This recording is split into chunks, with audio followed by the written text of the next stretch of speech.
prefieren dejar que digamos la confianza y que las bases sean las mismas. Claro, porque luego lo hablábamos, luego no se pueden meter enmiendas a un presupuesto de No, gestión de confianza. ni ellos pueden cambiar el presupuesto, que se rechace hoy. Desde hoy. Al martes tiene que ser el mismo, no pueden hacer cambios. Iríamos el martes a un pleno extraordinario. Por lo que hoy sí, pero que se convocaré. Ya. En principio. Vale. Seguro que nos lo anuncian hoy. Sí, después de la votación de trabajo. Al no decir nada de separarlo, solo las bases. La intuición es que no creo que quieren arriesgarse a... Una foto vino por aquí y preguntamos ¿ya tenemos una porra secretaria? Que no hay sorpresas. Lo que nos gustaría contar son sorpresas. O sea, no dividir la... Ya.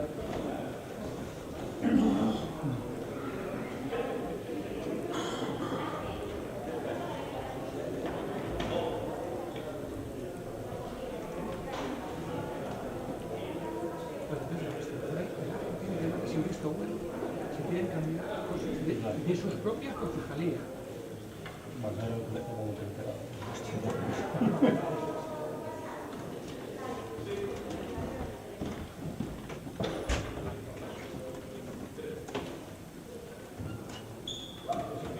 Hay un minuto solo. Bueno,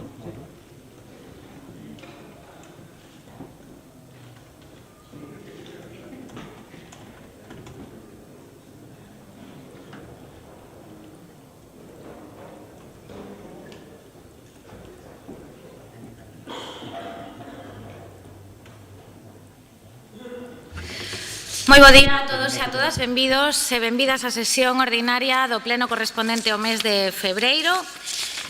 Saudamos a todos os membros da corporación, señor secretario, señor interventor, personal municipal que nos acompaña, así como os gráficos e os periodistas e todos aqueles que nos siguen dende a tribuna de convidados e tamén a través do streaming.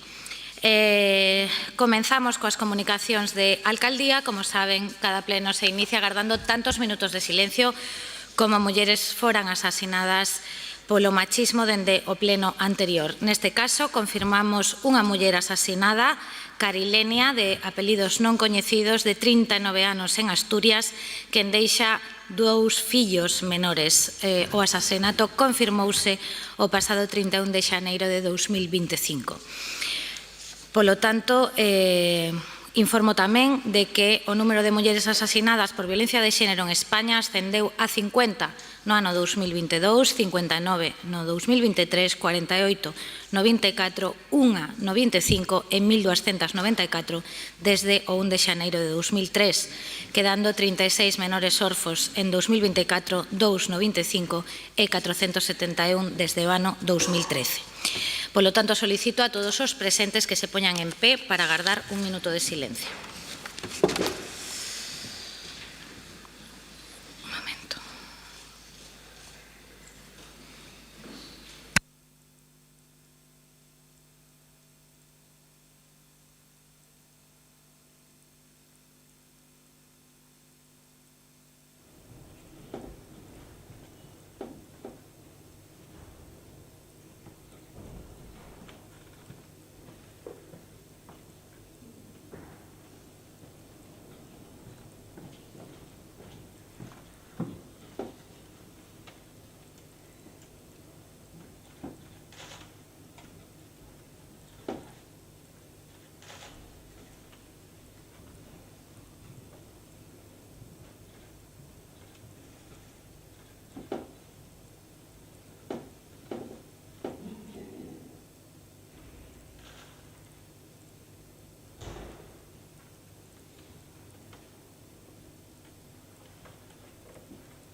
Moitas grazas.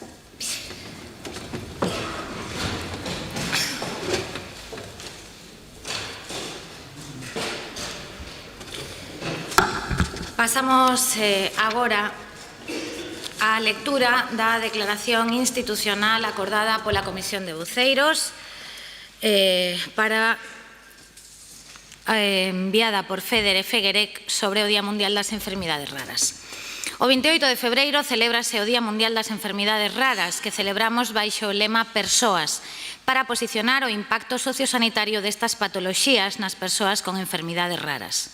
Solicitamos a adhesión das institucións públicas, privadas e a cidadanía a nosa declaración institucional, pois calquera persoa pode verse afectada.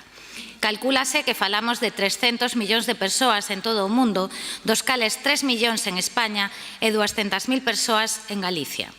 É unha acción liderada no noso país baixo o paraugas da Federación Española, FEDER, e en Galicia pola Federación Galega, FEGEREC, e polas máis de 450 asociacións que as integran.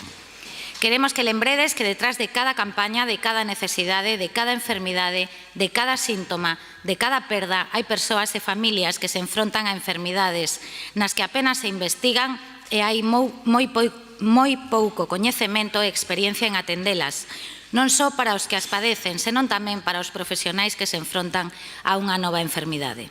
Na súa maioría aparecen na infancia, son xenéticas, graves, discapacitantes e poden poñer en risco a vida. Tárdase unha media de máis de 6 anos en diagnosticalas e tan só unha porcentaxe do 6% conta cun tratamento específico das 6.417 identificadas en Europa.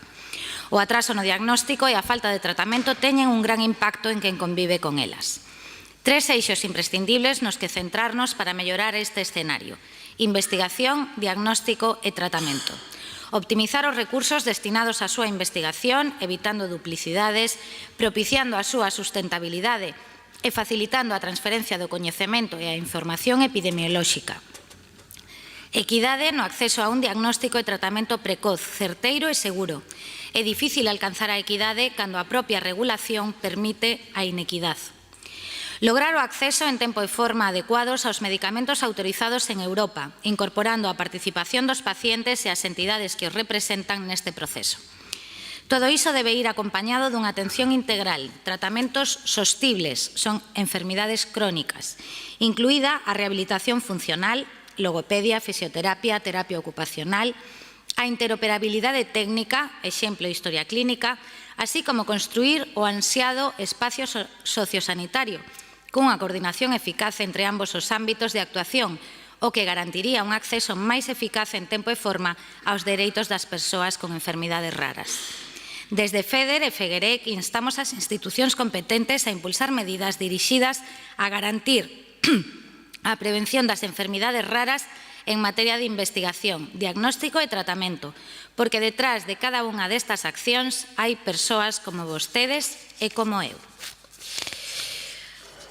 Parte resolutiva, asunto número 1, señor secretario. Dirección da área de planificación estratégica, expediente de aprobación definitiva da modificación dos estatutos da Sociedade Xestora da Cidade das TIC SL. Non, eran as actas. Bueno, sí, damos por aprobadas as actas, as que non consta ningunha obxección. E comezamos coa parte resolutiva. Como saben, hoxe temos un pleno longo onde faremos unha parada sobre as 12 e despois en torno ás 2 pararemos para comer, retomando a sesión en torno ás 3:15. Temos bastantes asuntos na parte resolutiva e tamén, por suposto, mocións, preguntas, escano cidadán. Polo tanto, imos levar o pleno ben, como levamos sempre. Hoxe parece que hai un pouco máis de expectación mediática, así que eu serei xenerosa nos tempos, como sempre. Tamén lles pido aos distintos concelleiros e concelleiras que van intervir que traten de axustarse aos mesmos, toda vez que hoxe pois é un pleno un pouco máis longo do que estamos acostumados neste mandato. Os que vimos do anterior xa estamos afeitos a estar aquí moitas horas. En calquera caso, e antes de que o fagan vostedes, aproveitamos para felicitarnos todos. Hoxe está de cumpleanos Rick Astley, Axl Rose e Pepe Blanco, así que parabéns. Tamén se celebra o Día Internacional de Bob Marley, San Amando, patrón dos viticultores e taberneiros, e polo tanto é o Día Internacional do Barman. E por último tamén é o Día Internacional do Optimismo, así que con este optimismo, para que vaya todo ben e nos axustemos os tempos, imos comenzar o pleno agora sí, co asunto número 2, señor secretario. A aprobación definitiva da modificación dos estatutos da Sociedade Xestora da Cidade da TIC SL. Moitas grazas. Ten a palabra o voceiro do Goberno, señor Laje Tuñas, e despois haberá unha única quenda de debate. Señor Laje, ten a palabra. Bo día a todos e a todas. O primeiro asunto que traemos aquí hoxe é a aprobación definitiva dos estatutos da Sociedade Xestora da Cidade das TIC. Cabe recordar que o Pleno da Corporación Municipal, na sesión realizada o 7 de novembro de 2024, adoptou o seguinte acordo: aprobar inicialmente a modificación dos estatutos da Sociedade Xestora da Cidade das TIC e expoñer ao público este acordo xunto co texto dos estatutos polo prazo dun mes para o efecto das formulacións de observacións, suxestións ou alegacións que se estimen convintes.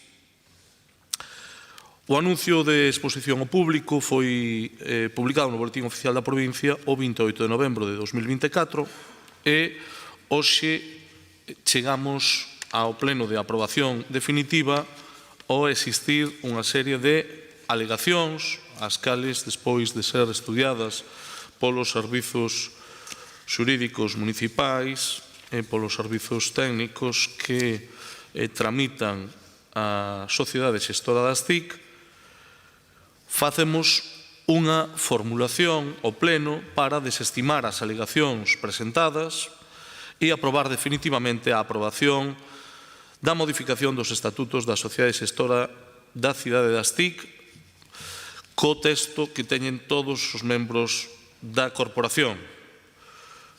Estes estatutos xa foron aprobados polos órganos tamén da Universidade da Coruña. Cabe recordar que o proxecto da Cidade das TIC foi, dende o primeiro momento, un proxecto estratégico para o goberno de Inés Rei. O seu desenvolvemento entronca coas políticas de dinamización económica postas en marcha por este goberno e que teñen como fin xerar emprego e riqueza nesta cidade, un obxectivo prioritario, creo que compartido, e o cal a nosa alcaldesa puxo como unha das liñas a seguir no desenvolvemento dos proxectos de cidade. Estamos a falar de apostar polo emprego de calidade, emprego cualificado, pero tamén estamos a falar dun modelo industrial que significa apostar polas tecnoloxías da información e da comunicación. Consideramos que o proxecto da Cidade das TIC, que está na súa primeira fase, pode ser un xerador de emprego de calidade e un catalizador de crecemento dun sector estratégico. Estamos a falar de que máis da metade do sector TIC de Galicia está na Coruña e na súa área metropolitana. De feito, a Cidade das TIC figura tamén nos orzamentos do ano 2025 para seguir impulsando este proxecto. Creo que non caberá ningunha dúbida de que a Coruña xa é, de feito, a capital galega das novas tecnoloxías e un referente mesmo a nivel internacional nesta materia. Mais trátase de ratificar o posicionamento con decisións como esta sociedade que hoxe se lle dará o visto bo definitivo coa súa aprobación, despois da aprobación inicial no 2024. Unha sociedade xestora da Cidade das TIC, proxecto compartido coa Universidade, na que o Concello posúe o 51% da sociedade e a Universidade da Coruña o 49% restante. No seu momento houbo cambios no equipo de goberno da UDC, plantexou o equipo entrante unha serie de cambios que consideraban necesarios con respecto á proposta anterior de estatutos. Por parte deste goberno municipal entendeuse a proposta que facía e os tempos que marcou a Universidade, e eu creo que froito do diálogo e froito dese diálogo e do consenso co novo equipo directivo da UDC, trouxemos a este mesmo pleno pasado mes de novembro os estatutos que agora deberán de terse a natureza definitiva. Creo que é importante blindar o carácter público e a colaboración institucional na construcción dun proxecto como a da Cidade das TIC. Proxecto polo que a nosa alcaldesa apostou e aposta, e un proxecto no que é evidente que temos que falar de curto, de medio e de longo prazo. Quero tamén destacar aquí que o resto de administracións están cooperando e colaborando para que este proxecto poida ir adiante. Necesítanse todas as mans. E non sobra ningunha axuda e ningún apoio. Polo tanto, creo que estamos diante dun paso máis, seguramente dos primeiros, pero quedan moitos aínda por vir. Nada máis, darlle as gracias aos membros da corporación pola súa posición constructiva ao longo da tramitación desta constitución da Sociedade Xestora da Cidade das TIC e agardemos que ao longo do 2025 podamos dar máis pasos en firme sobre este proxecto. Moitas grazas, señor Laje. Comezamos o debate, unha única quenda de 3 minutos. Señor Soto, ten a palabra polo BNG. Grazas, señora alcaldesa. Non quero comezar sin saudar a prensa e ao público que nos segue, tanto presencialmente como por streaming. Eu quero comezar por agradecer as alegacións presentadas. Consideramos deste grupo municipal que son achegas de calidade, que reflicten un encomiable interese polos asuntos públicos. Con todo, compartimos a decisión adoptada pola área de planificación estratégica, substancialmente no que ten que ver con manter o espírito de evitar incluir nos estatutos o que xa está regulado legal ou regulamentariamente e que, por tanto, será de obrigado cumprimento para a sociedade das TIC. Ademais, xa na nosa intervención no trámite de aprobación inicial explicábamos que nos parecía axeitada a protección dos intereses do socio minoritario, a Universidade da Coruña, en materias que lles afectan directamente e nos cales a Universidade ten un coñecemento técnico máis profundo como son as cuestións académicas ou científicas. Compartimos, iso sí, a posición de que se prevea o galego como lingua da sociedade. Así vai o sentido dunha das alegacións presentadas. Compartímola non porque esta obriga non exista xa, que sí que o fai, senón porque comprobamos unha e outra vez que a ordenanza que regula o uso da lingua galega no Concello da Coruña é unha norma xurídica ineficaz, é dicir, unha norma xurídica amplamente incumplida. Vémolo nas intervencións públicas de certas autoridades desta corporación. Vémolo no uso descoidado, mesmo abracadabrante, da nosa lingua en dúcias de ordenanzas deste Concello. E, en fin, vémolo incluso nos nomes deturpados de rúas, nos paneis indicativos e ata na sinalización pública. É unha situación que ruboriza a veciñanza desta cidade, pero cuxa superación segue atopando resistencias. Con todo, imos votar a favor, porque é o noso desexo que a sociedade das TIC se constitúa a maior brevidade e que o proxecto tan importante para esta cidade se poña a andar canto antes. Queremos rematar reiterando a nosa petición ao Goberno municipal para que negocie con outras administracións públicas, nomeadamente coa Xunta de Galicia, para que se implique no impulso do proxecto en exercicio das súas competencias de fomento do desenvolvemento económico de Galiza, pero tamén co Ministerio de Defensa para que chegue a un acordo para a cesión definitiva e satisfactoria dos terreos como fixo recentemente coa fábrica de armas de La Vega en Oviedo. Grazas. Moitas grazas, señor Soto. Turno para o Partido Popular. Señora Fariñas. Grazas, señora alcaldesa. En primeiro lugar, quero saudar aos membros da corporación, traballadoras e traballadores deste Concello, medios de comunicación, así como todo o público que está seguindo este pleno. Neste asunto, efectivamente, imos votar a modificación definitiva dos estatutos da cidade das TIC. O importe total do convenio firmado coa Universidade da Coruña para financiar esta obra era de 3.033.405 euros, que foi aprobado nun modificativo a finales do 2022. Daquela xa se adiantaron o 20% desta cantidade, o total, 600.000 euros. Un informe da Concellería de Infraestructuras incluído no expediente da M5 xa dicía: se encuentran pendientes de pago 2.426.000 euros, de los cuales se propone el pago de 409.000 euros. Ante isto, no pleno de aprobación inicial do M5, aquí formulamos unha pregunta desde o grupo. Por que pagar agora 400.000 euros cando non se vai pagar a deuda pendente e as obras xa están rematadas? Esta mesma pregunta plantexa tamén o interventor municipal que no seu informe, que tamén se inclúe no M5, di: aún quedaría sin consignación presupuestaria la cantidad de 2.017.000. El informe del Servicio de Dirección de Infraestructuras no aclara por qué solo se propone pagar ahora 409.000 euros cuando afirma en el mismo documento que se encuentran pendientes los 2,5 millones. Por isto, nos presentamos unha alegación para que se incluíse no modificativo no M5 o pago da totalidade da deuda pendente coa Universidade da Coruña.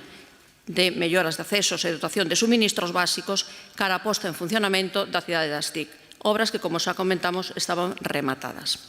A nosa emenda foi rechazada, pero no modificativo M6 aprobouse pagar 1,6 millóns, quedando algo máis de 800.000 pendentes para incluílos no orzamento do 2025. É dicir, tardan e pagar o que deben. E no orzamento deste ano para as TIC non se vai pagar máis que a débeda existente. Non hai nin un euro neste presuposto do Concello para invertir, para facer novas inversións nas TIC, só para pagar atrasos. Entón, onde está realmente o compromiso coa cidade das TIC? 2 anos para aprobar uns estatutos, 2 anos sen crear a sociedade e 2 anos para pagar solamente atrasos. E nada nos orzamentos de 2025 para unha nova inversión, como xa dixemos, a pesar de que son socios maioritarios. De todos modos, imos votar a favor da modificación dos estatutos porque dende o Grupo Popular apoiamos as novas tecnoloxías e porque a Coruña ten que ser un referente, unha cidade de oportunidades, creadora de emprego e dinámica, sen estancamentos. Moitas grazas. Moitas grazas, señora Fariñas, grazas ao Grupo Popular. Turno de peche para o señor Laje. Grazas, señora alcaldesa. Bueno, darlle as gracias ao Bloque Nacionalista Galego e ao Partido Popular polas súas aportacións. Coincido coas reflexións que facía o señor Soto. Señora Fariña, creo que pon de manifesto un estilo absolutamente diferente de facer oposición e eu quero recoñecerlo e agradecerlo, porque creo que se pode formular críticas, aínda que eu non as comparta, como as que vostede acaba de facer, pero creo que, bueno, pues é unha sinal e unha forma de entender a política que, desde logo, creo que merece pois un comentario positivo, que espero que non lle xere ningún problema no seu grupo. Agradezco o tono e o fondo. Vostede pide máis para a cidade das TIC e a min pareceme ben. Creo que descoñecen o que sucedeu neste último ano e medio, pero en calquera caso, pola lealtade institucional e polas relacións que mantemos coa Universidade da Coruña, creo que non está indo mal, estámonos acompasando os tempos que nos fomos marcando. É certo que fai un ano, máis dun ano, se aprobaran uns estatutos. A Universidade planteounos cambiar esos estatutos e nos adaptámonos porque entendemos que tiña sentido o que estaban formulando. O digo para que o saiba, que non é unha decisión caprichosa deste goberno, é unha decisión conxunta que se toma entre a Universidade da Coruña e este goberno, derivado dun cambio que houve no equipo do rectorado no ano 2024. Nos estamos pagando, igual que facemos co novo CHUAC, contra as certificacións que se presentan. Supoño que ningún grupo político pedirá que paguemos antes de que existan certificacións. Os orzamentos do 2025, creo que os orzamentos do 2025 van a facilitar abrir un novo tempo tamén para a cidade das TIC. Evidentemente, se contemplan recursos que son necesarios para acabar de pagar as certificacións que hai da primeira urbanización que se fixo, pero, evidentemente, somos conscientes de que hai moita tarefa por diante. Xa o dixen antes, moitas administracións colaborando. O Concello creo que está dando pasos importantes e teño que destacar aquí unha vez máis, eu creo que tamén o papel que está xogando a Universidade da Coruña, que creo que temos que valorar positivamente. Dito isto, o que me parece máis importante de todo é que, como proxecto de cidade que a nosa alcaldesa encabeza, é moi positivo que neste salón de plenos os 3 grupos políticos, máis alá de que a uns lle toque gobernar e outros lle toque facer oposición neste momento, seamos capaces de poñernos de acordo. Por iso, poño en valor tanto a posición que manifestou o señor Soto como a posición que manifestou a señora Fariña en nome do Partido Popular. Creo que, máis alá das cuestións de regate corto, estamos diante dun proxecto relevante e, polo tanto, voume quedar co importante, que é que hoxe se alcanza un acordo entre todos para dar un paso máis a prol da cidade das TIC. Nada máis e moitas gracias. Moitas grazas. Procedemos á votación deste asunto número 2. Votos a favor. Ben, moitas grazas. Queda aprobado por unanimidade. Pasamos xa ao asunto número 3 da Consellería de Urbanismo, Rehabilitación e Vivenda. Señor secretario. Asunto número 3, aprobación definitiva do estudio de detalle para a ampliación do complexo deportivo Agra 1 na Agra do Orzán. Moitas grazas. Ten a palabra o concelleiro señor Díaz Gallego, despois unha quenda de 3 minutos, igual que neste último asunto. Señor Díaz, cando queira. Grazas, señora alcaldesa. O 7 de xuño de 2023 tivo entrada no Rexistro Xeral do Concello da Coruña unha solicitude de estudio de detalle para a ampliación do complexo deportivo do Agra 1, Agra do Orzán da Coruña, promovido por Desafíos Deportivos Forus SLU e redactado por o arquitecto José Ignacio Triana. Analizada a documentación, o 20 de xuño dese mesmo ano se renotifica ao promotor a apertura do expediente e un requerimento de nova documentación enmendando as deficiencias detectadas.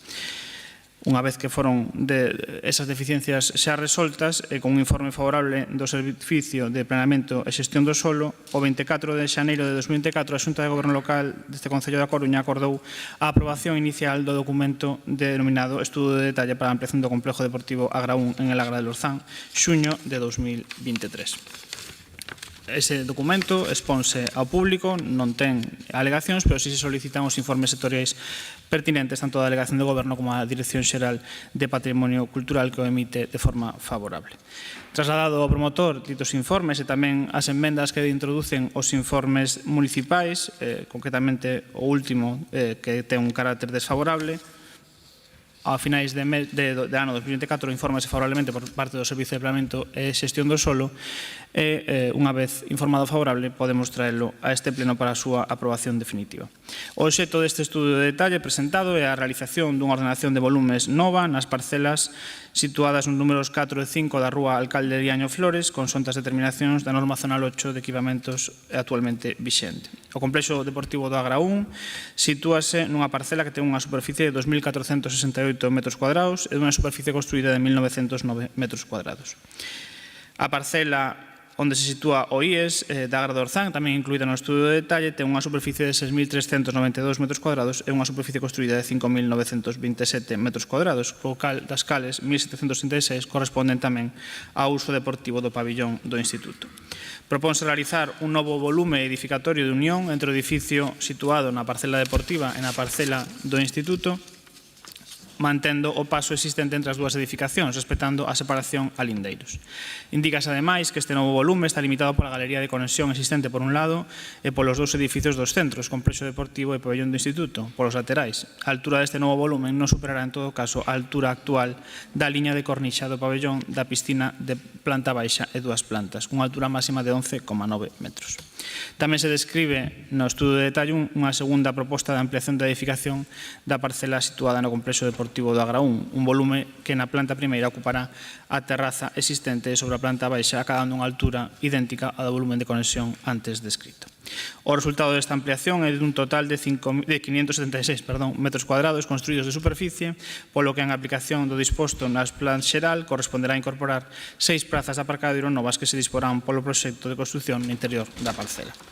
Realizadas as comprobacións nos informes municipais citados, considérase que a ordenación de volumes existente e as ampliacións propostas dan cumprimento aos requerimentos da norma zonal vixente e, polo tanto, traemos a este pleno a proposta de acordo seguinte. Primeiro, aprobar o informe municipal do 19 de decembro de 2024, no que se analizan os informes sectoriais emitidos no expediente. Segundo, aprobar definitivamente o documento denominado Estudo de Detalle en el Complejo Deportivo Agra 1, Agra del Orzán, Ayuntamiento da Coruña, para a súa ampliación, maio de 2024, promovido por Desafíos Deportivos Forus e redactado por José Ignacio Triana, que incorpora as enmendas sinaladas no acordo do 24 de xaneiro de 2024. E terceiro, notificar este acordo ao promotor do documento e aos servizos e departamentos municipais interesados. Nada máis, gracias. Ben, moitas grazas. Iniciamos a quenda de debate. Ten a palabra a señora Beira. Grazas, señora alcaldesa. Bo día a todas e a todos. Desde o BNG anunciamos que imos votar a favor deste estudo de detalle. Facemos dúas reflexións ou dúas peticións. Unha dirixida á Xunta de Galiza, que por favor atenda o resto de infraestructuras deportivas que ten na cidade da Coruña. Falo do polideportivo ou do complexo deportivo, ou mellor dito, da Sardiñeira, que está nun estado absolutamente decadente e lamentável. Tamén que atenda, por favor, a infraestructura que ten en Elviña, porque tamén está, pois, evidentemente, nunha situación absolutamente decadente. Non hai máis que ir ali a ver un partido dos rapaces e das rapazas. Hai que recordar tamén o que pasou, creo que foi a final de ano, non? Que non se puido acceder con facilidade a esa infraestructura. O que non pode ser é que nunha infraestructura pública se levante o terreo de xogo, que haxa áreas nas que apenas se pode xogar, etcétera, etcétera, ou que cando haxa vento, pois voen directamente os tellados, non? Entón, o que lle pedimos á Xunta de Galiza é que atenda ao resto de complexos deportivos que ten na cidade, e o que lle pedimos ao Goberno municipal é que nos aclare cando vai traer aquí a modificación que se comezou no pasado mandato da norma zonal 8, porque quedou aí en suspenso e non sabemos que vai ser dela, e está afectada, afecta precisamente a este estudo de detalle, non? Que non tería por que vir a pleno, segundo esta modificación da norma zonal, e facilitaríase moito máis as reformas das infraestructuras ou dos equipamentos. Nada máis. Moitas grazas, señora Beira. Turno para o Partido Popular. Señor García. Gracias, señora alcaldesa. Estamos ante un asunto muy importante para la mejora de una instalación deportiva y que es prioritaria además para el barrio del Agra, para el tejido deportivo y para el uso de la ciudadanía, ya que a partir de ahora sí, se podrán acometer las necesarias reformas de este complejo deportivo. No obstante, además de aprobar este estudio hoy, lo que aquí se pone, se constata y se certifica encima de la mesa es que, después de analizar el expediente, es una manera de hacer gestión deportiva municipal. No será por tiempo, señora alcaldesa y señores del Gobierno, 20 meses desde junio del 2023 para resolver este expediente. Señora del BNG, ¿cómo quieren arreglarlo si no tenemos la autorización? Dígaselo a sus compañeros. ¿O quieren que entremos a arreglar las cosas sin la pertinente autorización? Yo creo que no entendieron bien. Este es un claro ejemplo de la lentitud en resolver los problemas de los coruñeses, de la falta de conocimiento de determinados asuntos que son clave para el progreso de la ciudad, y en este caso vertebrar el deporte y la salud física, sobre todo de los coruñeses. Es incomprensible, lo decía ahora, que después de que la Xunta haya aprobado un contrato en el 2022 para reformar estos complejos deportivos, se hayan, como dijo el concejal, presentado en junio del 2023, la administración más cercana, ustedes, la alcaldesa, resuelvan un estudio de detalle casi 2 años después. Permítame, por lo menos, decirle que es una gestión ineficaz. Los vecinos nos preguntan qué tipo de implicación tiene el ayuntamiento en la gestión de estos asuntos tan importantes. ¿Cómo van a favorecer a los ciudadanos si tardan 6 meses, como se ve ahí, en realizar un informe? Eso sí, después llega la demagogia, como los señores de BNG ahora, o la del señor Vázquez o del señor Laje, dándose puñetazos en el pecho diciendo «arreglen sus instalaciones». Pero vamos a ver, almas de Dios, 2 cosas. La Xunta cumple porque dispone de un contrato con una empresa para la mejora de las instalaciones deportivas en Coruña. ¿Ustedes disponen de contrato para arreglar el campo de golf? ¿Disponen un contrato para arreglar el Club del Mar? ¿Disponen un contrato para el arreglo del San Diego? ¿A qué no? Dejen de deslizar que la Xunta no arregla instalaciones, si es la única que cumple, porque tiene un contrato. Ustedes tienen que hacer su trabajo, que es dar los permisos en el menor tiempo posible. Y segundo, la documentación se presenta en junio del 2023. Ustedes resuelven en el 2025, 20 meses después. ¿Cómo quieren poder acceder a una instalación deportiva si no tenemos el permiso? Por cierto, en la página 86-87 se equivocan. Hacen referencia al complejo Fernando Bremón de Sardiñeira, otro lucimiento de la señora alcaldesa y de este Gobierno. Aún no han resuelto ni la primera notificación a Forus, ni la primera. ¿Cómo van a arreglarlo, señores del BNG? Esto es una falta de empatía, una falta de preocupación, falta de seguimiento de una actuación tan importante para la sociedad coruñesa. 2.600.000 euros que se quieren hacer en la Sardiñeira y están paralizados por ustedes. Yo le pregunto, ¿han solicitado licencia para arreglo del campo de golf, como le decía, o para el campo de fútbol Virse do Mar, o para el complejo deportivo de San Diego, o para el campo de la Grela? Estas instalaciones no disponen de contrato. La Xunta sí que los tiene. Echo de menos en los presupuestos del 2025 partidas para estas instalaciones. Esa es la gran diferencia. La Xunta dispone de contratos y el Concello, después de prometerlo en un programa político y después de 6 años, no han tocado estas instalaciones. Se están cayendo. Pregúntese a los señores de BNG, ¿por qué no las arreglan San Diego o el campo de golf? No lo escucho. Por cierto, ya podrán explicar mejor cómo disponen de 5 millones de euros en los presupuestos del año 2025 para un plan de mejora de equipamientos deportivos en los barrios. Eso debe ser de estrategia. ¿Qué tipo de instalación van a ejecutar? Es todo vago, es impreciso. ¿Qué significa? ¿Qué quieren hacer? ¿Se creen que el deporte es un cajón desastre? Que vale todo. Vale hacer unas pistas polideportivas descubiertas, señor Vázquez. Es lo que necesita La Coruña, ¿verdad? Pistas deportivas descubiertas. ¡Qué guay! En definitiva, con este tipo de actitud lo único que consiguen no es perjudicar al asunto, hombre. Lo que provocan es que los vecinos sepan cómo trabaja el gobierno de Inés Rey. Perjudican a los vecinos de este barrio, al tejido deportivo y lo que utilizan esa instalación. Perjudican, miren, a más de 40.000 abonados. Perjudican a más de 3.000 escolares, porque sí que están utilizando los escolares esas instalaciones. A más de 30 entidades deportivas. Porque no se equivoquen, señor Vázquez, señor Laje, les quitamos horas de sueño porque esas entidades utilizan esas instalaciones porque ustedes no las tienen. Muchas gracias y votaremos a favor. Moitas grazas. Turno para o Goberno, señor Díaz. Gracias, señora alcaldesa. Descubierto, señor García, está el polideportivo del Viña, que llueve dentro. Tiene que pasarse por allí y ver a los cubos con las goteras semana tras semana, porque la Xunta no lo arregla después de años anunciando que lo iba a arreglar. Agradecer, en todo caso, ao Grupo Municipal do BNG o seu voto favorable. Coincidimos plenamente coa descripción que fai a señora Beira do estado dos equipamentos deportivos da Xunta de Galicia. Eu creo que a cidadanía da Coruña sabe distinguir os equipamentos deportivos según a titularidade dos equipamentos deportivos da cidade sen preguntala. Os que están mal son da Xunta e os que están ben son do Concello. É fácil distinguir de quen é o propietario de cada un dos equipamentos deportivos. No que respecta a norma da Zona 8, como xa tivemos ocasión de comentar máis veces, está traballando despois dese período de alegacións e desa aprobación inicial no documento para a aprobación provisional e pretendemos, desde logo, traelo ao pleno o antes posible. Dende logo, é un documento que entendemos que é fundamental e que consideramos que, ademais, nesta corporación terá o voto favorable dos grupos da oposición.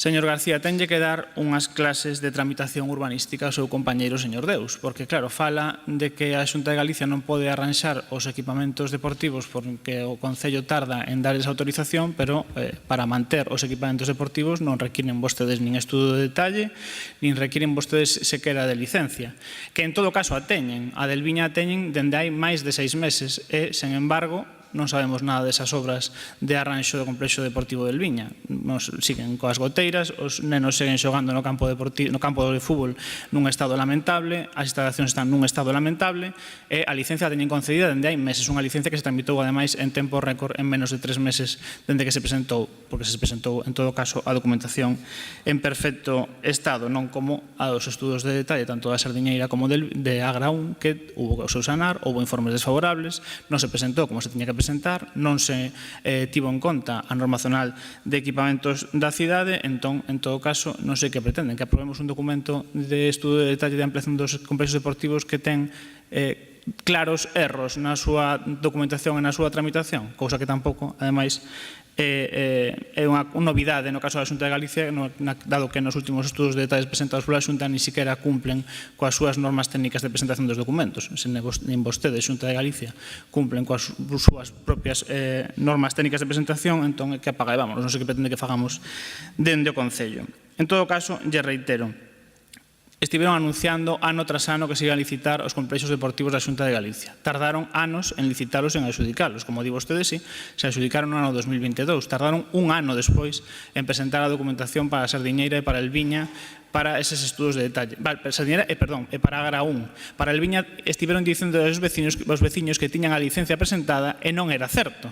Tardaron en presentala moito máis dun ano dende que foi adxudicado. Cando se presentou, se concedeu. E leva meses concedida, co cal ninguén, nin os nenos nin as familias que usan ese complexo deportivo se explican por que non están empezando as obras, dado que hai urxencia porque se arranxe ese complexo deportivo. Complexos deportivo que, reitero, non teñen que esperar por estudos de detalle nin sequera por licencias. Por que non plantexan con un arranxo da Sardiñeira sen necesidade dunha primeira ampliación? Mentre se está tramitando o estudo de detalle, pode arranxarse o complexo deportivo da Sardiñeira sen necesidade de que se tramite ningún estudo de detalle.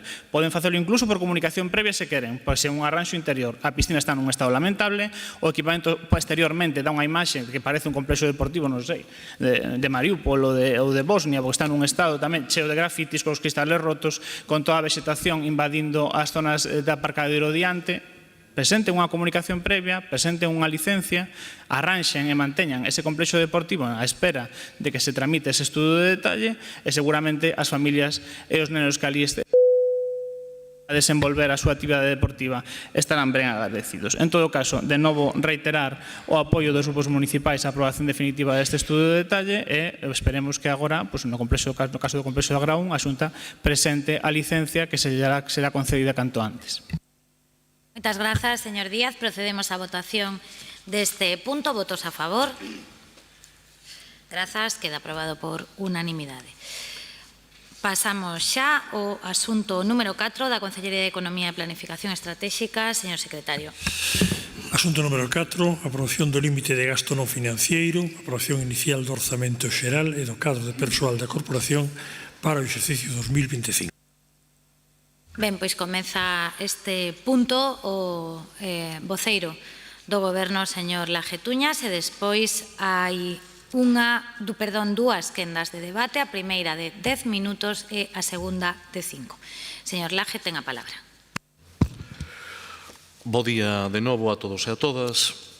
Traemos hoxe aquí a este pleno o que entendemos que é unha decisión meditada,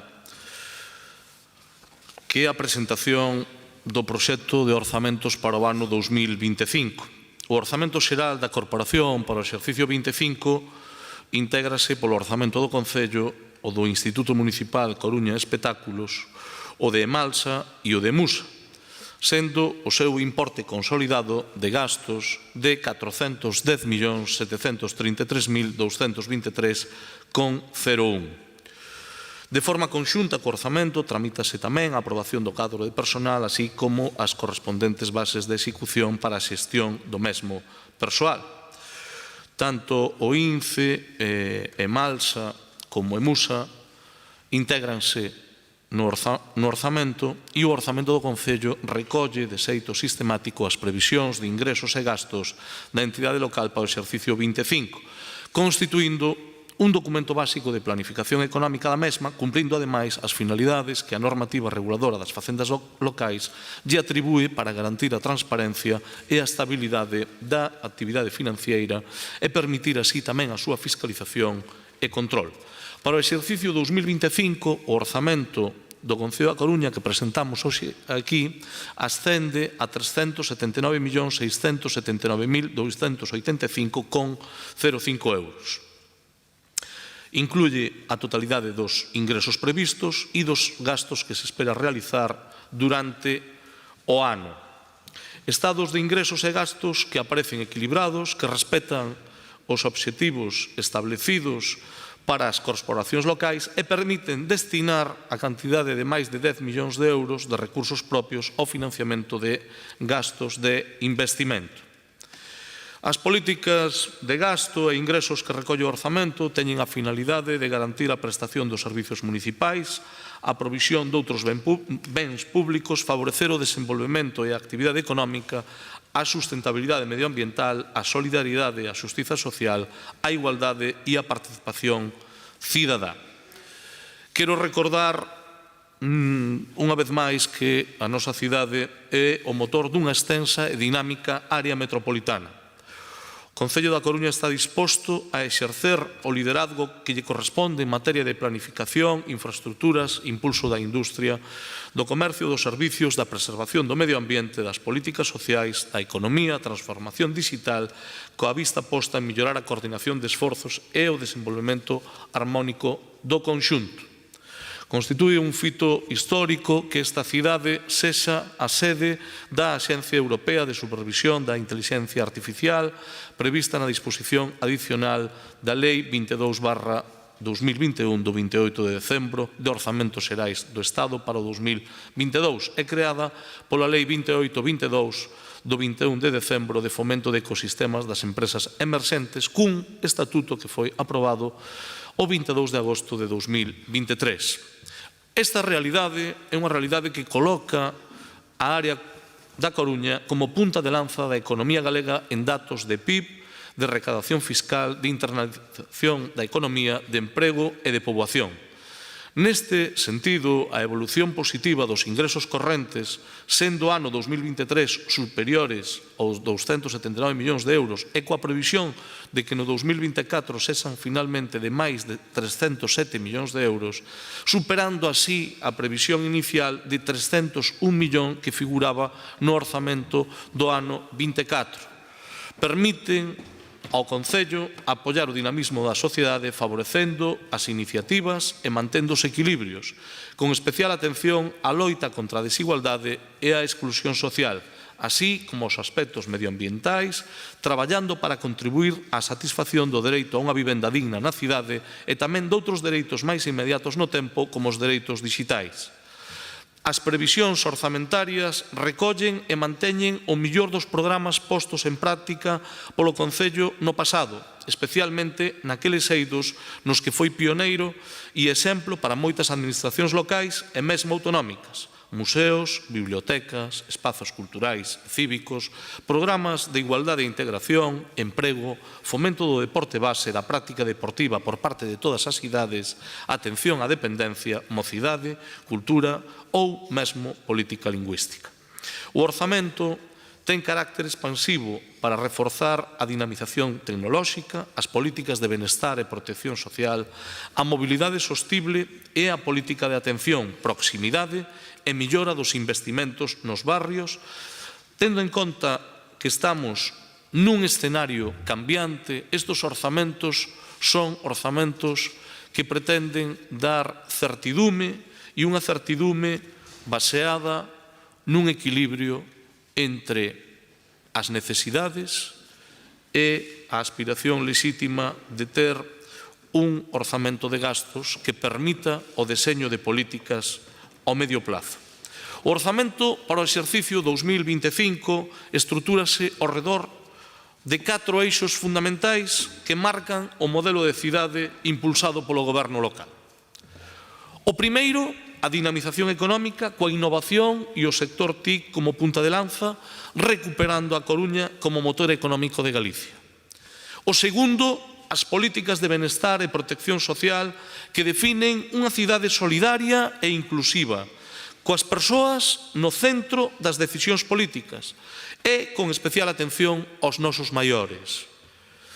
O terceiro eixo, a mobilidade sostible e unha cidade máis amable e camiñable, cunha clara aposta por recuperar espazos públicos e promover medios de transporte limpos e accesibles. E a cuarta, con políticas de atención, proximidade e investimento nos barrios, é dicir, con cohesión social e territorial, operando sobre o territorio e sobre as necesidades de reequilibrio ali onde podan millorarse equipamentos e se poidan dotar de novos servizos. Este modelo ten como obxectivo consolidar unha cidade máis dinámica, inclusiva, sostible e próxima, dando resposta ás necesidades da cidadanía no seu conxunto. Tamén este orzamento contempla por primeira vez un plan de barrios. Plan de barrios 2025-2028,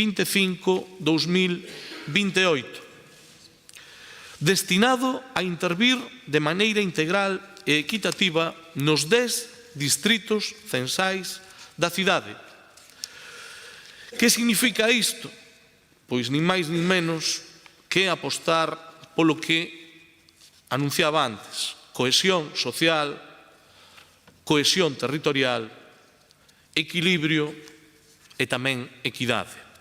Na redistribución de recursos públicos debe de terse en conta tamén as necesidades que hai, tendo en conta como opera o conxunto dos nosos barrios. Isto significa, nin máis nin menos, que planificación. A planificación é algo que se traballa no medio e no longo prazo. As principais características do orzamento de ingresos son as seguintes. As previsións están baseadas en criterios de prudencia, pero con firme fundamento en estimacións derivadas de análisis da evolución do último exercicio económico e a evolución positiva dos ingresos correntes. Quero recordar que sobre a previsión inicial nos ingresos correntes de ao redor de 300 millóns de euros estamos xa con cifras para o peche de 2024 por riba da previsión inicial. Polo tanto, entendemos todas as chamadas á prudencia, porque nós actuamos tamén con moita prudencia. Con tanta prudencia actuamos que o que presupuestamos para o ano 2024 superámolo en canto aos ingresos correntes. A base de cálculo do sistema de ingresos é unha base de cálculo basada nos dereitos recoñecidos e liquidados no exercicio 23, na recadación de cada un dos conceptos, na execución de ingresos durante o ano 2024, na repercusión na estimación de ingresos para o ano 25 derivada da inclusión de iniciativas normativas no plan actual normativo do Concello da Coruña 2025. E tamén teño que decir que contemplamos os ingresos extraordinarios que previsiblemente se podan obter das regularizacións que se fan a través dos plans de control tributario. Tamén dos datos relativos aos acordos que temos no marco estatal co catastro, na estimación dos importes das transferencias do Estado por cesión de tributos correspondente ao IRPF, ao IBE e demais impostos nos cales participamos, ao igual que a previsión do importe de participación de ingresos da comunidade autónoma, que neste caso teño que decir que non varía, manténdose a contía do ano anterior coa previsión de liquidación. É dicir, a liquidación definitiva do ano 2024 pola cesión de tributos e polo Fondo Complementario de Financiamento alcanzou unha contía por parte da Administración Autonómica de 7.657.571,34. A achega polo Fondo de Cooperación Local que lle dá a Xunta de Galicia ao Concello da Coruña mantén a mesma contía dende fai 11 anos. Aí o deixo.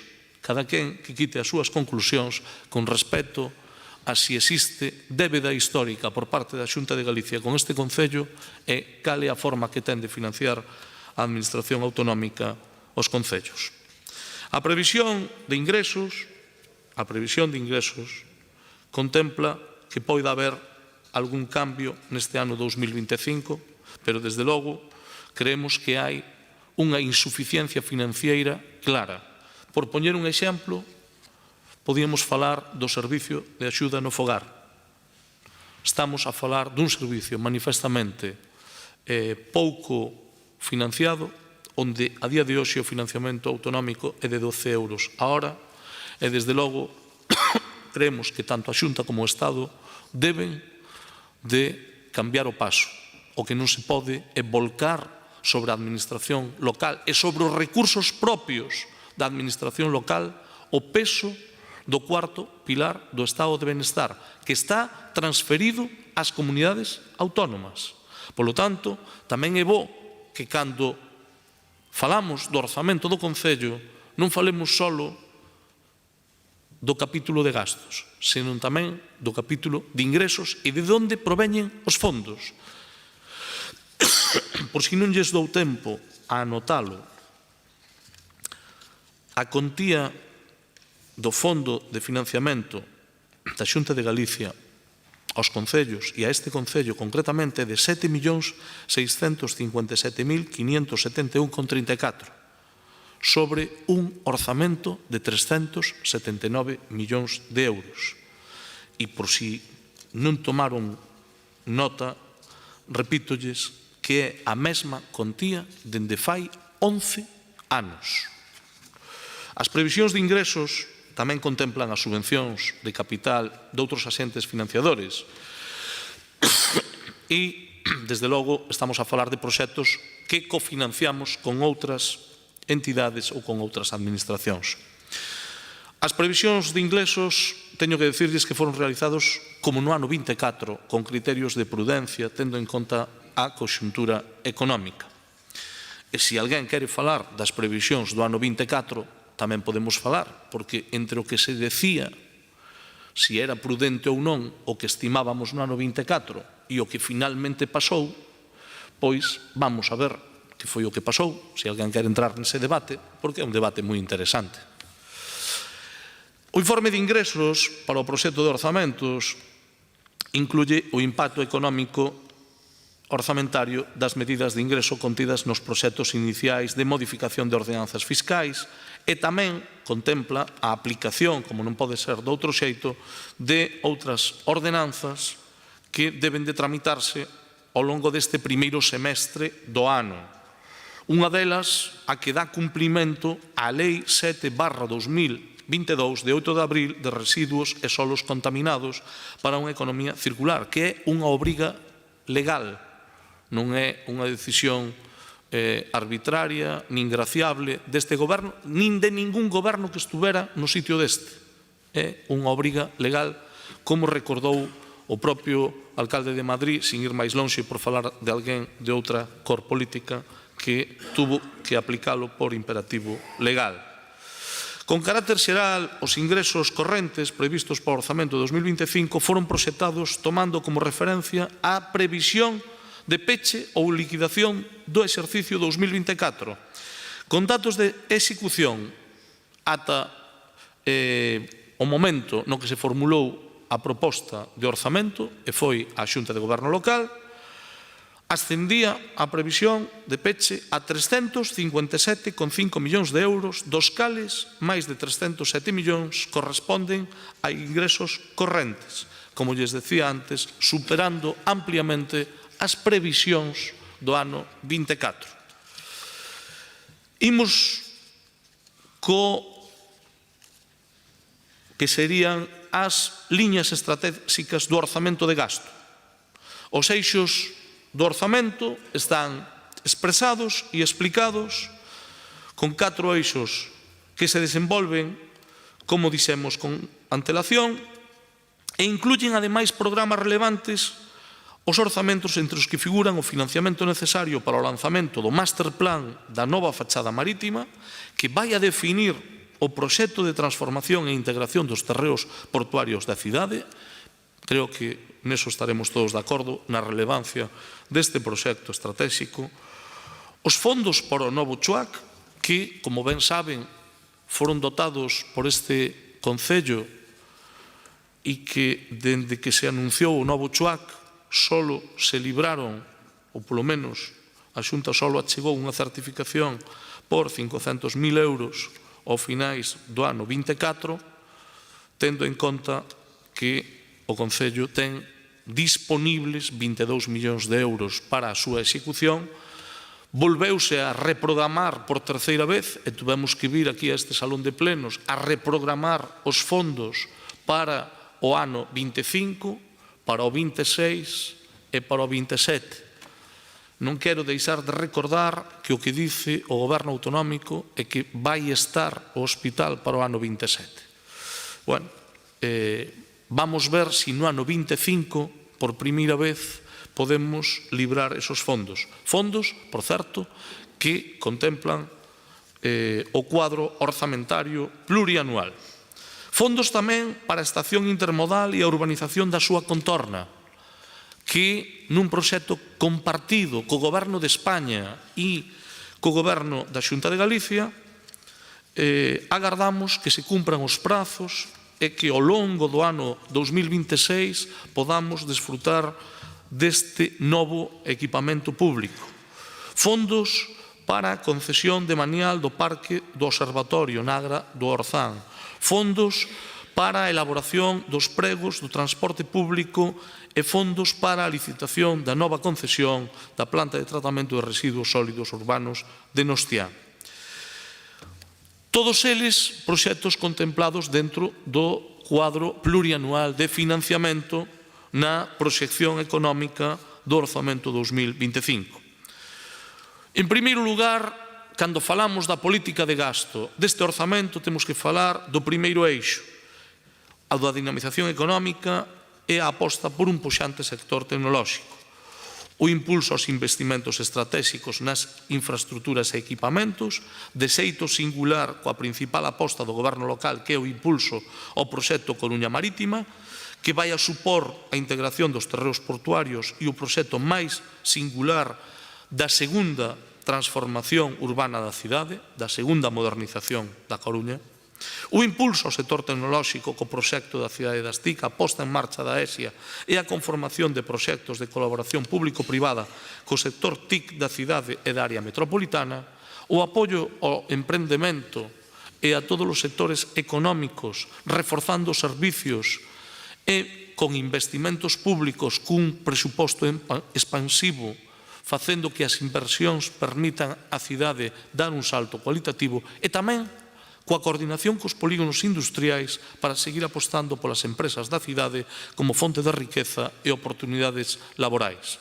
No segundo eixo, no da protección social e das políticas de benestar, cunha aposta clara polo acceso á vivenda e a cooperación con todas as administracións, como poñían onte de manifesto tanto a nosa alcaldesa como a ministra de Vivenda. Políticas dirixidas a incrementar o parque de vivenda en aluguer, colaboración coas administracións para promover vivenda e cos axentes privados da cidade e a conversión de Emusa nunha verdadeira empresa pública de vivenda. Tamén co reforzo dos servizos sociais, co incremento do orzamento para os servicios e programas sociais de atención directa aos máis vulnerables.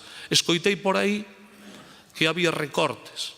Por si alguén non mirou ben o orzamento, debe de saber que o gasto social, os gastos do programa social deste orzamento medran un 4,87%.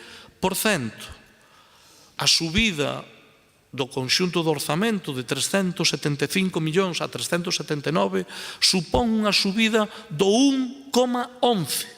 A subida nos programas de gasto social supón unha subida do 4,87%. O digo por facer os debates con rigor, con precisión, coñecendo os números, sabendo de que se trata e podendo discrepar incluso da orientación ou de a que se adica. Pero os programas teñen un código no orzamento, por si alguén se esqueceu de sumar. E no código de programas sociales hai un 4,87% máis que nos mismos programas sociais do ano 2024. Tamén as políticas de benestar están dirixidas a mellorar a atención ás persoas maiores e aos dependentes con programas específicos e tamén neste eixo quero destacar a aposta pola igualdade e a diversidade co impulso de accións integrais neste ámbito. Por certo, non estamos nin máis nin menos que continuando as exitosas políticas sociais deste goberno e de gobernos anteriores que eu creo que fan da cidade unha referencia en toda Galicia e fora de Galicia en canto aos servizos que se prestan dende a área de benestar. O terceiro eixo ten que ver ca mobilidade sostible e o espacio urbano. Os orzamentos contemplan líneas de actuación prioritarias para novos espacios urbanos e ampliacións de zonas peonís, intervencións nos barrios para gañar espacio público e reducir o tráfico motorizado en áreas urbanas. Pero tamén contemplan a aposta polo transporte público coa preparación da nova concesión do transporte, coa definición en 2025 do novo mapa de liñas de buses e o prego para a súa licitación. É dicir, cando remate 2025, debemos de estar diante do lanzamento da nova concesión de transporte. Ao mesmo tempo, este goberno aposta pola bonificación da tarifa do transporte en liña coa aposta feita polo goberno de España, que, por certo, a día de hoxe non será discutible o éxito das decisións das políticas públicas dirixidas a fortalecer o transporte público. O número de viaxeiros, o número de usos do transporte público en ano 23 e no ano 24 creo que ratifican claramente esta aposta. Un incremento notable do que, a vos seguro, terá algo que ver as políticas públicas que moitas veces algúns denostan. Creo que é unha forma de apostar ambientalmente, pero tamén unha forma de apostar pola cohesión social. Ese transporte público que está en tarifas, desde logo, moi competitivas. Creo que non hai ningunha outra cidade que poida competir cos precios de transporte público que temos na Coruña. Pero tamén por unha aposta que algúns chegaron a ridiculizar nalgún momento e que eu hoxe creo que é outro dos éxitos do goberno que preside Inés Rei. Bici Coruña, os carriles bicis e a mobilidade activa. Un incremento da rede interconectada de carrís bicis sigue sendo unha prioridade e está contemplado neste orzamento. Evidentemente, novas estacións, novas bicicletas, unha xestión integral mellor do sistema de préstamo de bicis. Evidentemente, cando se pon en marcha un servicio destas características que chega a 14.000 abonados, supón que tamén hai que tomar nota de cousas a mellorar. Pero xa queda atrás toda a crítica a que se na Coruña chovía e non se iban a utilizar as bicicletas.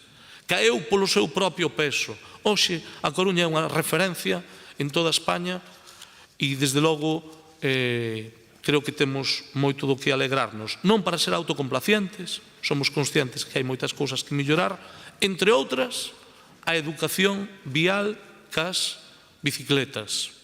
O que pasa que non sei se ten que ser tamén o Concello o que faga determinadas labores que son dunha educación un pouco máis de conxunto.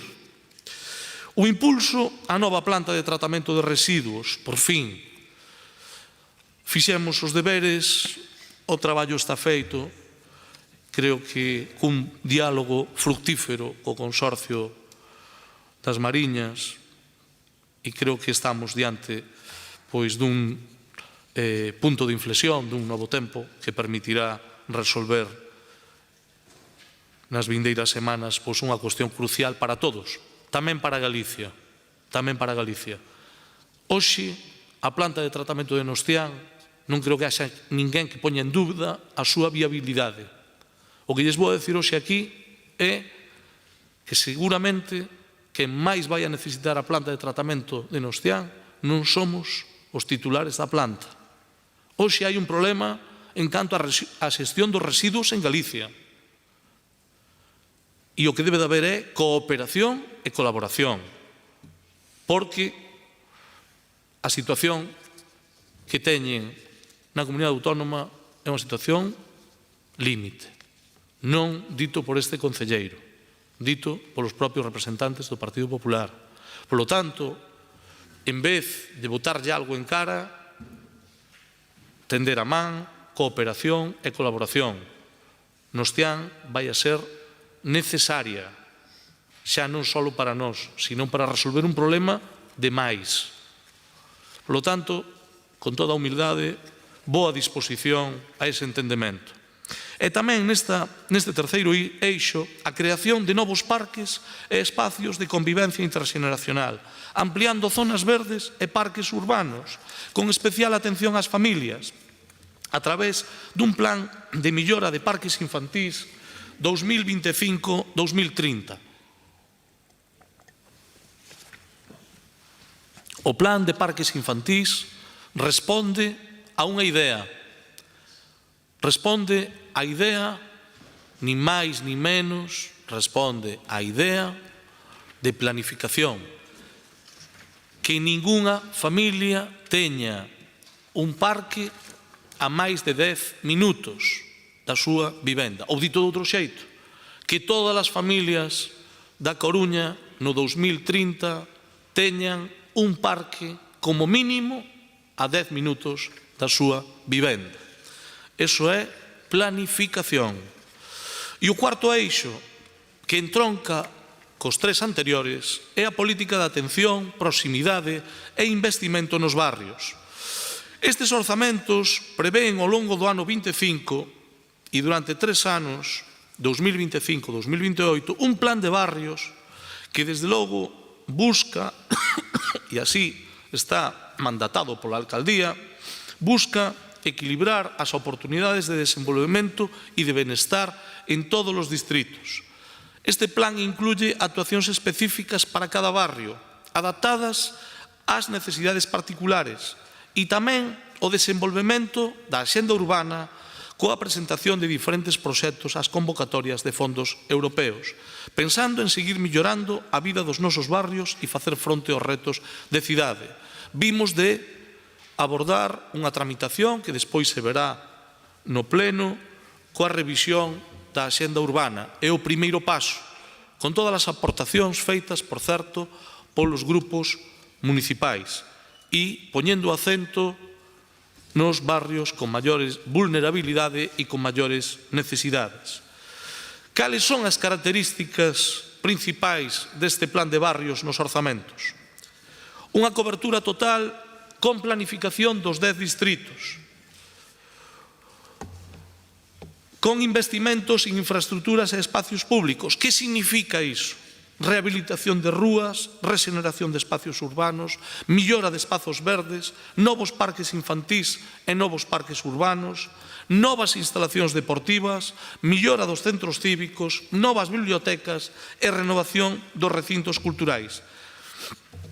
Tamén, por primeira vez, se porá en marcha unha rede de oficinas de atención cidadá en todos os distritos da cidade, unha planificación de aquí ao 2028 co compromiso de que antes de que remate o 2025 se abra a primeira oficina no primeiro distrito e, a continuación, no ano 26, todas as demais co obxectivo de ter unha rede que permita que os veciños e veciñas poidan facer xestións dende o seu distrito, dende o seu barrio.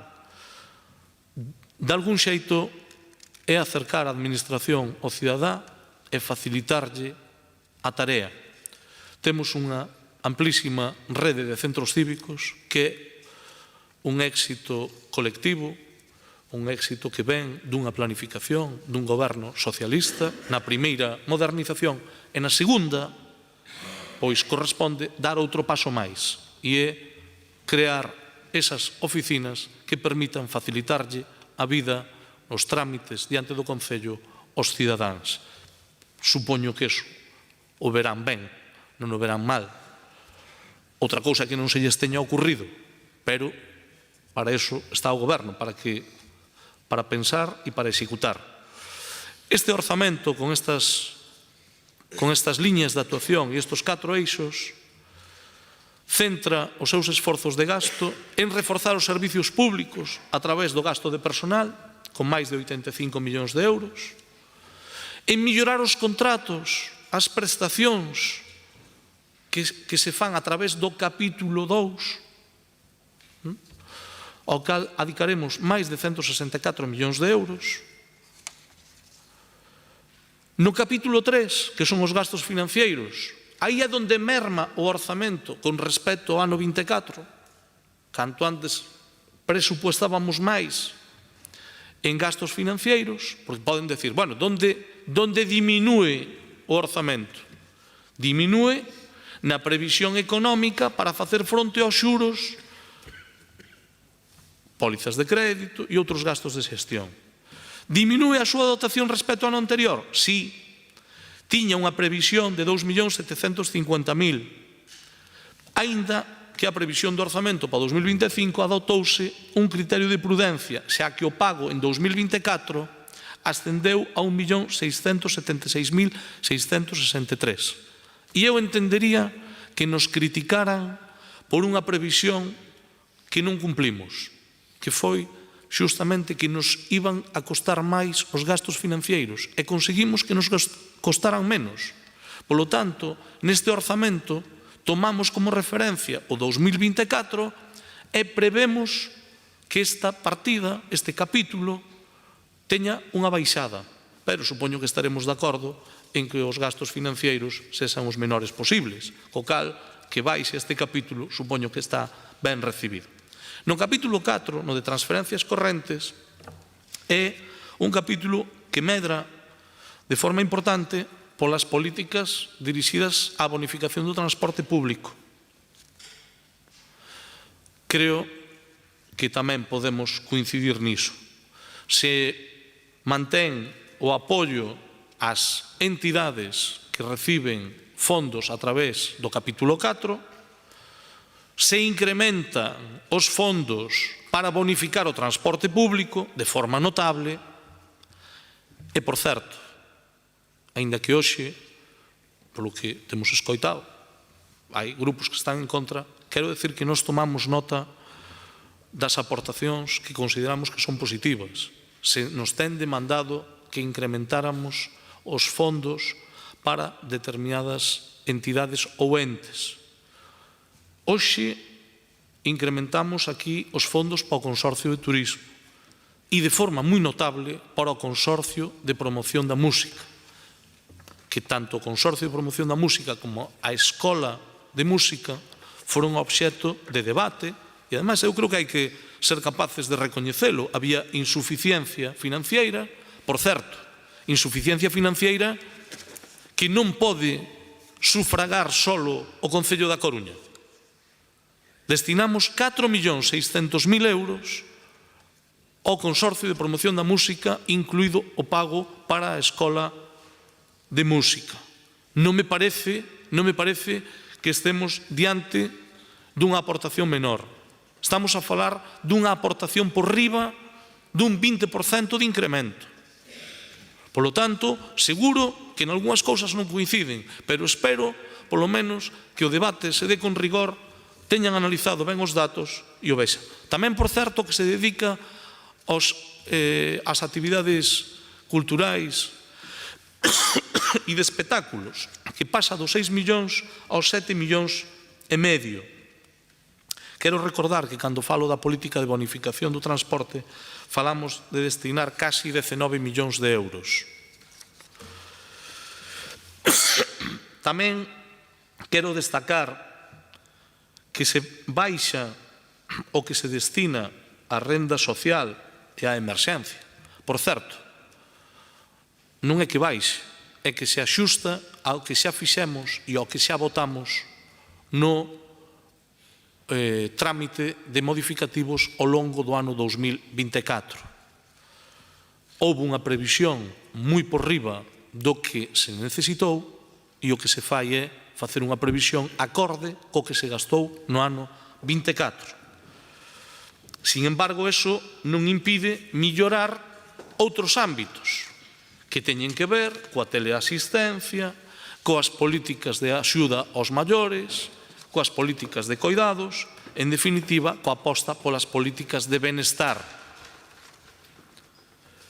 O capítulo 6, vou rematando esta exposición inicial, é o dirixido aos investimentos reais e o capítulo 7 ás transferencias de capital. En definitiva, estamos a falar de 71 millóns de euros que contemplan moitísimas actuacións de investimentos nos nosos barrios e novas dotacións e novos equipamentos.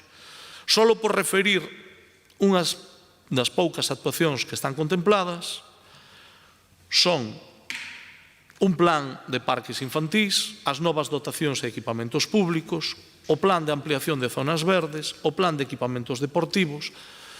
Decía antes o señor García que alúdeme a min a hora de falar das cuestións do deporte, eu non teño ningún problema, pódeme aludir as veces que queira. as políticas do deporte base significa tamén que dotemos de instalacións aos barrios. Non sei se iso lle parece mal. Supoño que lle parecerá ben. Dixo que non sabía o que era un plan de millora de equipamentos deportivos. Supoño que é un recurso dialéctico porque, como persona especializada no ámbito do deporte, ben sei que sabe o que é un plan de millora de equipamentos deportivos. En calquera caso, todos os plans, incluído a reurbanización da Rolda de Outeiro na súa primeira fase do proxecto da Rolda dos Barrios, xunto co plan de humanización, as obras de regeneración urbana dos barrios, o plan de árbores urbanas, o plan de millora de recintos culturais ou o plan de millora de centros cívicos, bibliotecas e equipamentos de benestar social, son a estructura de gasto en investimento que ten un cuadro de financiamento superior ao do propio orzamento do ano 25, porque hai unha planificación do ano 24. Polo tanto, estamos a falar de investimentos que se van a poder acometer entre o ano 25, abril do 25 e abril do 27, de 103 millóns de euros ampliables. Polo tanto, estamos diante, seguramente, da política de investimentos máis ambiciosa que teña tido nunca o Concello, de forma cohesionada desde o punto de vista territorial. En definitiva, remato, este orzamento recolle os ingresos cos que entendemos que pode contar a Facenda Municipal, ponderados con prudencia, mais tamén coa determinación ante os retos que compre afrontar nesta cidade. E en canto aos gastos, recóllense todos os compromisos que afectan o funcionamento do Concello, tanto en materia de personal como obrigas financeiras, contratos en vigor e aqueles necesarios para facer funcionar os servicios públicos. Pero tamén é un orzamento que, desde logo, aposta polo presente, pero mira ao futuro, con visión aberta, progresista, sostible e humana, que non finaliza nos lindes do termo municipal, senón que se proxecta cara á realidade metropolitana e cara ao resto de Galicia. En definitiva, é un orzamento para facer política pensando nos cidadáns, transformar a cidade e, desde logo, materializar o que é unha ambición que debemos de ter todos como cidade. Convertir unha vez máis esta cidade nunha referencia en moitas políticas. Pero a fundamental é a de facer política para os cidadáns. Este orzamento contén os elementos necesarios para poder desenvolver o ano 25 e tamén para albiscar os seguintes dous exercicios. Evidentemente, gustaríanos que para o ano 26 fora posible que o orzamento tivera outra tramitación. En calquera caso, a nosa posición sempre está aberta ao entendemento. Nada máis e moitas gracias. Moitas grazas, señor Laje. Comezamos a quenda de debate deste asunto número 4. O expediente que se trae ten unha corrección de erros que xa foi enviada aos membros da corporación, digo, para que o teñan en conta esta corrección. Comezamos, por tanto, o debate co turno, en primeiro lugar, para o Bloque Nacionalista Galego. Señor Jorquera, 10 minutos, ten a palabra. Grazas. Como é habitual, quero iniciar a miña primeira intervención saudando o público que estea seguindo este pleno, o persoal do Concello, as traballadoras e traballadores da prensa e os membros da corporación. E comezo anunciando que o BNG vai votar en contra deste proxecto de orzamentos. Se en novembro de 2024 anunciamos que non íamos chegar a un acordo co grupo de goberno para os orzamentos de 2025, porque o BNG condicionaba o principio das negociacións orzamentarias ao cumprimento do grosso dos acordos asinados, quer o acordo de investidura, quer o acordo que deu lugar aos orzamentos de 2024, e constatábamos que moitos deses acordos que continuaban sen ser cumpridos, lóxicamente non imos dar agora un cheque en branco ao goberno local apoiando uns orzamentos de cuxo resultado non participamos.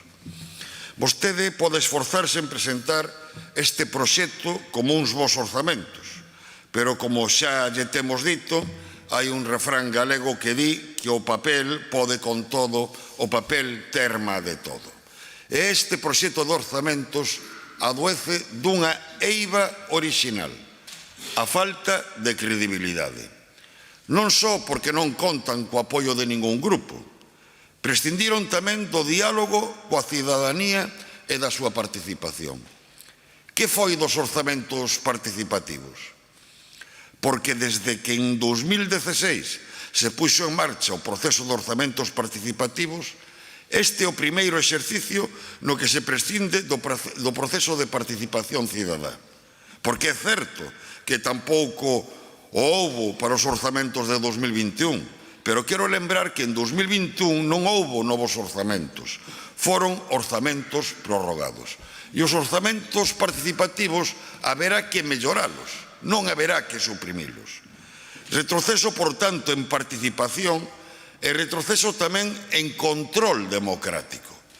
O informe de intervención advirte da existencia de numerosas modificacións nas bases de execución que, entre outras cousas, restan competencias ao Pleno. Non só iso, o informe de intervención tamén advirte dos riscos de ampliar e flexibilizar as vinculacións xurídicas que se contemplan nas modificacións das bases de execución. Así, lembra que nos concellos medianos e grandes o habitual é unha ríxida vinculación xurídica de cara a un maior control do destino do gasto. Ampliar as vinculacións xurídicas, cito textualmente, se ben evita ter que acudir máis a miúdo ás transferencias de crédito, implica un maior risco de descontrol na execución do gasto. Falta de credibilidade porque incumpliron vostedes o acordo de investidura e o acordo orzamentario para 2024 suscrito co BNG. No acordo político para a aprobación do orzamento de 2024 había un apartado titulado Aplicación do acordo de investidura, que comezaba así: nos vindeiros meses abordarase a regularización das concesións municipais. Asinouse o 24 de novembro de 2023. Estamos en 2025 e os principais servizos municipais séguense prestando en precario. Caso do Servizo de Transporte Público Urbano, o de Xestión e Tratamento do Lixo, o de Recollida, a rede de bibliotecas municipais, o Servizo de Retirada de Vehículos e un longuísimo etcétera. Por poñer só un exemplo, se falamos de deporte, están nesa situación, entre outros, os servizos de conserxería das instalacións deportivas, os de mantemento das instalacións e dos campos de fútbol, a xestión dos complexos de San Diego, do Castrillón, da piscina de Santo Amaro ou do campo de Gol da Torre.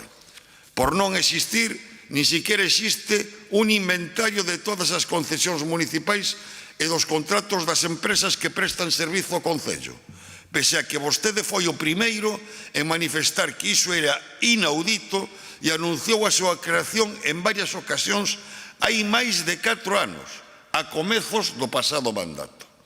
Polo que respecta a planta de Nostián, por dificultosa que fose a negociación co Consorcio das Mariñas, é incomprensível a tardanza en licitar. A concesión rematou o 31 de decembro de 2019.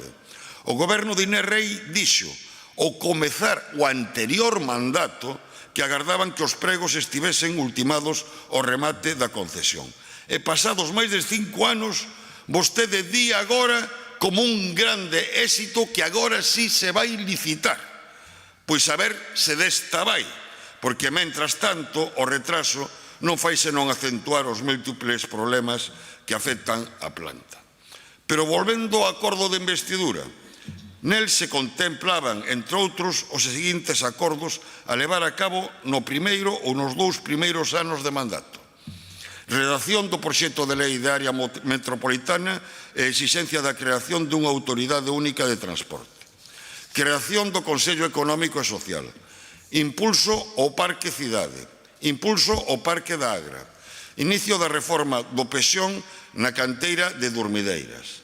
En normalización lingüística, elaboración dun plan de normalización, dotar o servizo de persoal suficiente e capacidade organizativa e orzamentaria e asegurar o cumprimento da ordenanza reguladora do uso da lingua galega. En memoria democrática, inicio dos procedementos de retirada de honras e distincións a persoas involucradas no golpe do 36, na represión e na ditadura. Que se fixo? Na maioría dos casos, absolutamente nada. E quero lembrar que os 2 primeiros anos de mandato cúmprense o vindeiro mes de xuño. Por non falar do enorme retraso doutros compromisos que figuraban no acordo de investidura, como é o caso da revisión do mapa de liñas de buses, o estudo da ampliación e intensificación de horarios e frecuencias e o estudo da xestión directa do servizo de transporte público urbano. Xa en 2019, no comezo do pasado mandato, no acordo de investidura ao que chegou o BNG co PSOE, figuraba ese compromiso. E agardaron 5 anos, cando a concesión xa estaba caducada, para encargar a elaboración dese estudo. E inda por riba presumen, como ven vostede, de facer na súa exposición inicial. Froito diso, no mellor dos casos, o inicio do proceso de licitación do novo contrato non comezará até fins de 2025 ou comezos de 2026, co que, se non hai retrasos, haberá que agardar até fins de 2026 ou comezos de 2027 para que se resolva a licitación. E a consecuencia desa situación é a degradación do servizo, pois a concesionaria non inviste ante as incertezas de futuro. Falta de credibilidade porque a execución dos orzamentos de 2024 nos capítulos de investimento foi moi reducida e quen a padeceu foron os barrios ao non executarse moitas das actuacións previstas, como padeceron tamén as infraestructuras culturais e deportivas e os equipamentos cívicos da nosa cidade. Por responsabilidade, ao longo de 2024, o BNG aceptou modificacións dos orzamentos nos que se contemplaban baixas para liberar crédito para outros pagos urxentes e necesarios. Baixas, en moitos casos, que afectaban actuacións que estaban contempladas nos orzamentos a proposta do BNG.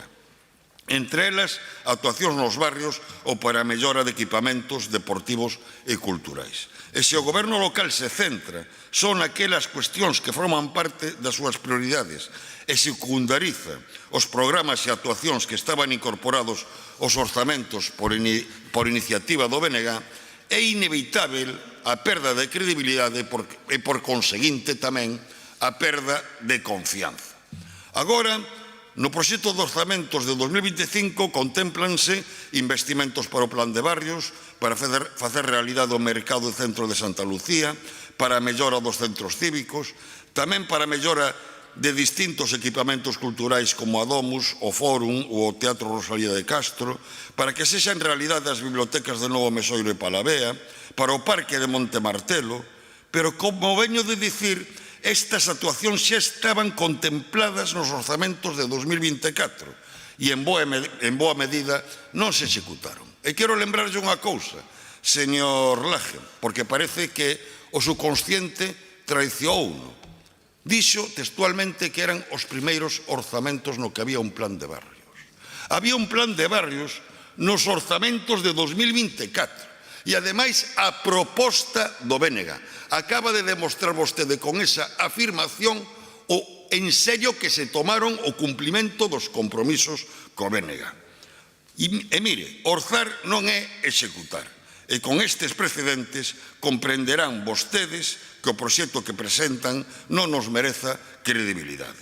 Podería continuar co rosel de incumprimentos, o acontecido coa Escola Municipal de Música ao que vostede xa fixo referencia, os incumprimentos dos acordos aos que tiñan chegado cos conserxes das instalacións deportivas municipais e que estaban plasmados no acordo orzamentario asinado entre o PSDG, PSOE e o BNG. No proxecto de orzamentos tamén se contempla unha dotación para reurbanizar a contorna do Estadio de Riazor cara ao Mundial 2030, pero despois de que en 2022 anunciasen o proxecto inicial para reformar e ampliar o estadio, e despois de que a Coruña estea entre as sedes preseleccionadas pola FIFA, aínda non coñecemos cal vai ser o proxecto definitivo e o que é máis importante, como se vai financiar. Aínda o descoñecemos. Do mesmo xeito que se contemple, vostede aludiu a iso, un incremento da transferencia ao INCE d'1,5 millón de euros. Pero sabe vostede que aínda hai facturas impagadas do pasado exercicio por parte do INCE d'1 millón de euros. Falta de credibilidade porque o propio informe de intervención pon en dúbida moitas das previsións de ingresos que se contemplan nestes orzamentos, até o punto de advertir que a nivelación efectiva do orzamento pode estar comprometida e con iso a solvencia financeira do Concello. Por citar só algún exemplo, respecto das previsións pola recarga sobre o imposto de estadías turísticas, lembra que previamente é necesario aprobar unha ordenanza fiscal e que, ademais, non lle consta estudo ningún sobre o importe que se estima se poida chegar a liquidar. Algo semellante comenta sobre o incremento na recadación pola taxa recollida do lixo. Por moito que a ordenanza fiscal haxa que adaptar a exixencia da nova lei de residuos, xa vou concluindo, señora alcaldesa, a nova ordenanza aínda non foi aprobada. E tendo en conta que unha taxa de devengo periódico no primeiro día do exercicio económico, de aprobarse unha nova ordenanza, habería dúbidas sobre a posibilidade da súa aplicación retroactiva. Consideracións parecidas fanse sobre as estimacións de ingresos por outras tasas e outras previsións de ingresos. Por exemplo, considera injustificado a previsión dun incremento de 7,7 millóns de euros por concesións administrativas, sinalando que incluso se prevé un canon anticipado de 5 millóns de euros pola concesión do aparcadoiro da Intermodal, pese que a obra aínda non está rematada. Pero, sobre todo, o informe advirte sobre a suscripción dun préstamo por case 49 millóns de euros. O BNG non acredita nos dogmas da austeridade fiscal, pero, por suposto, nos preocupa asegurar a solvencia financeira para non comprometer o labor do Concello en vindeiros exercicios.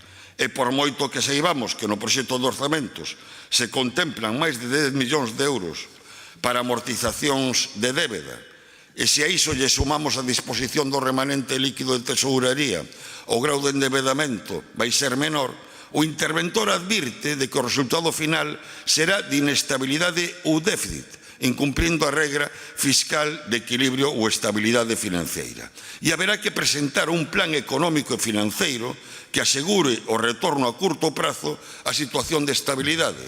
Un plan que en primeira instancia deberá ser aprobado polo Pleno e despois pola Xunta de Galiza. E, mentres tanto, a operación de préstamo ficará en suspenso, en tanto non se autorice polo órgano de tutela financeira da Xunta de Galiza. Polas razóns que expuxen, e agora sí que conclúo, estes orzamentos carecen de credibilidade e esa é a razón principal do voto en contra do BNG. Para o BNG, abondaba con prorrogar os orzamentos de 2024 negociando as modificacións e actualizacións necesarias, porque os orzamentos de 2024 eran uns bons orzamentos. O problema é que vostedes non os cumpriron. Moitas grazas. Moitas grazas, señor Jorquera. Turno para o Partido Popular. Señor Lorenzo. Gracias, señora alcaldesa. Buenos días a todos y a todas. Iniciábamos este pleno municipal y la alcaldesa nos recordaba que hoy era el día del optimismo.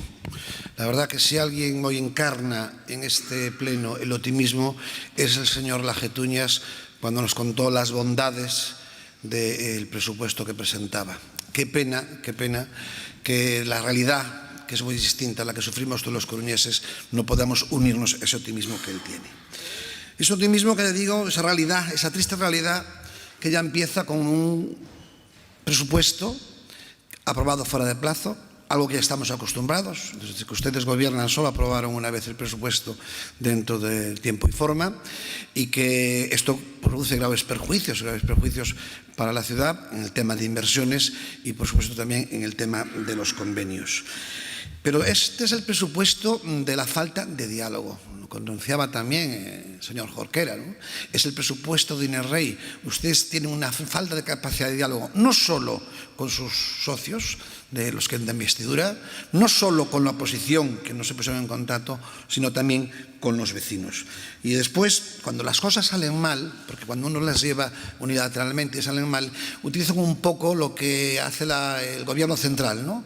Cuando se les vota en contra, la culpa es del PP. Cuando se vota a favor, ellos son los que se dan los méritos. Y decía el señor Jorquera que él votaba que no porque sus presupuestos no tenían credibilidad, y lo unía mucho esta falta de credibilidad al incumplimiento del pacto de investidura. Mire, señor Jorquera, tiene usted razón, pero yo creo que le falta un dato más. No es solo falta de credibilidad, que la hay, sino que también es falta de capacidad de gestión. Yo creo que muchos de los compromisos que se adquirieron, que eran positivos, lo que pasa es que no son capaces. Este gobierno no tiene capacidad de gestionar la ciudad y no son capaces de sacarlos adelante. Por eso yo uniría también ese factor. Y voy a dar también ejemplos de esta falta de capacidad que tiene este gobierno municipal respecto a la ejecución del presupuesto. Miren, año 2024, en este pleno. Voy a leer las actuaciones que el señor Laje mencionó que serían en el año 2024, con el presupuesto de 2024.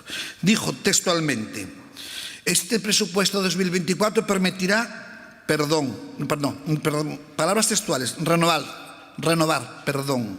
finalizar la obra de Monte Alto. Estos presupuestos de 2024 permitirán hacer realidad el esperado mercado de Santa Lucía.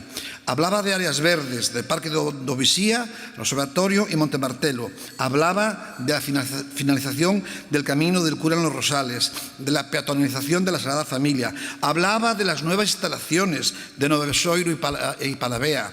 Hablaba del plan director de instalaciones deportivas, del apoyo a la ESIA, del apoyo hacia las TICs. Hoy, 2 años después, nos traen ustedes aquí los estatutos para aprobar. Hablaba de un nuevo plan de movilidad urbana. Nada de lo que usted expresamente mencionó en el año 2024, cuando hablábamos del presupuesto de 2024, se cumplió. Entonces, ustedes no son creíbles. Ustedes, por supuesto, no son creíbles, y la verdad que tienen que hacérselo ver, ese optimismo, ese falso optimismo que al final me da la sensación que se cree usted sus propias mentiras. Porque ustedes son el gobierno, eso sí, de los muchos anuncios y de las pocas realidades. Pero vamos un poco a analizar los ingresos y los gastos.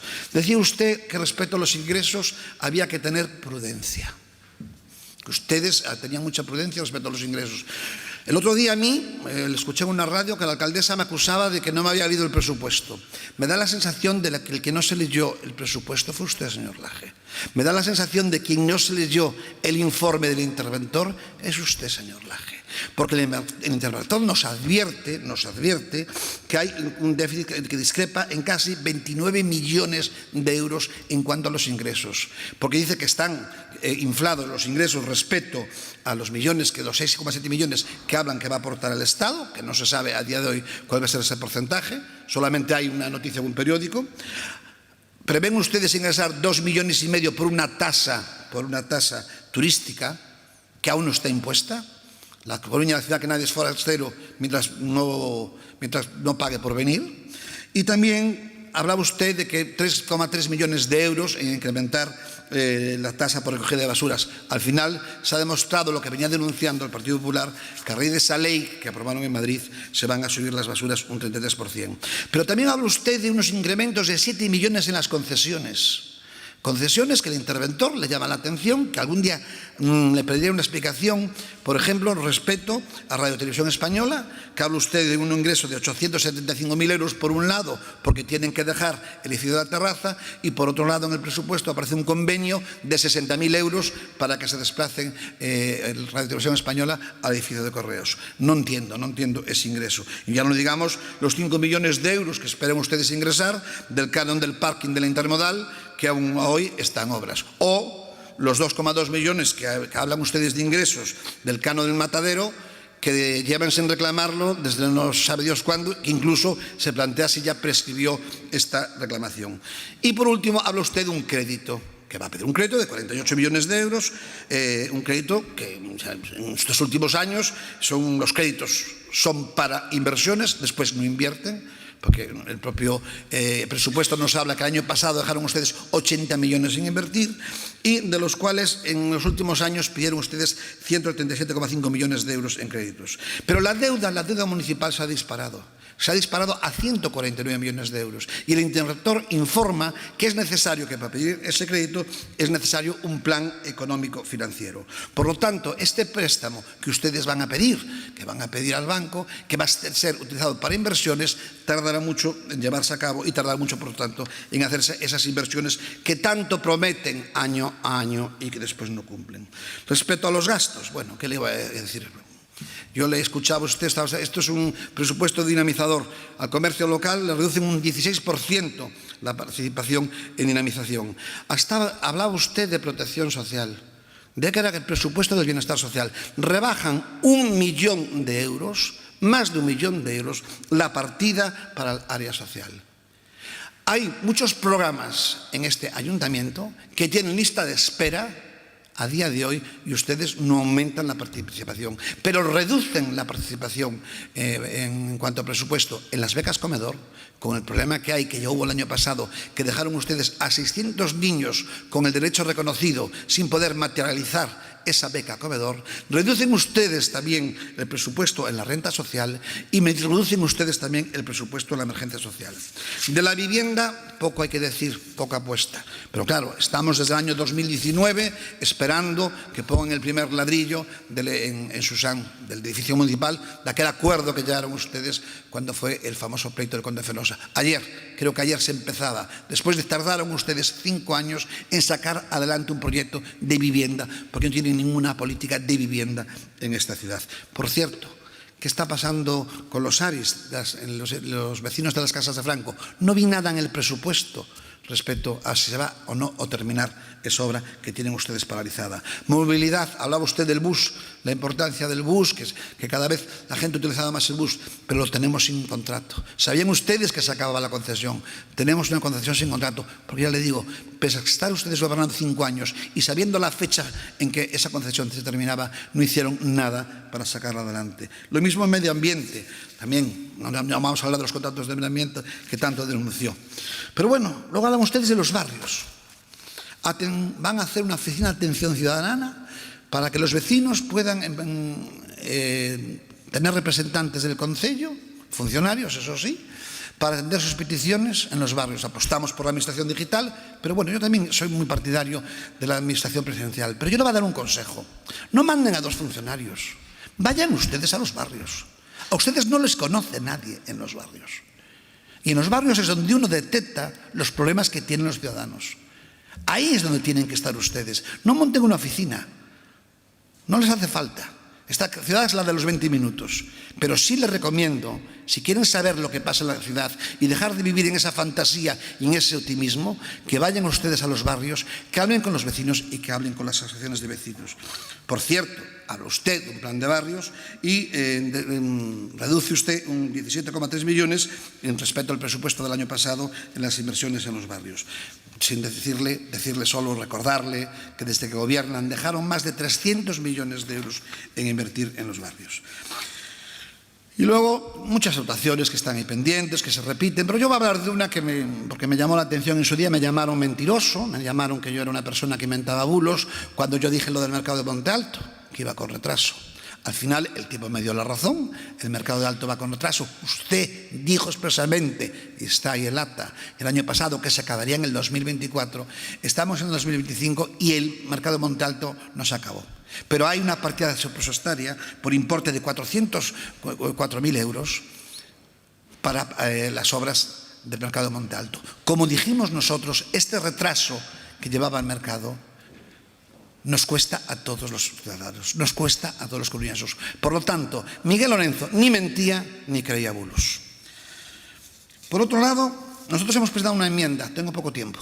Hemos presentado una enmienda que, señores del bloque, señor Jorquera, yo le he escuchado a usted. Usted decía que no iba a darle un cheque en blanco, que votaba en contra de estos presupuestos por todas las mentiras, porque no tenía credibilidad este presupuesto y porque sabía que no se iba a cumplir. Pero usted está dando un cheque en blanco, nos está metiendo un gol por la escuadra.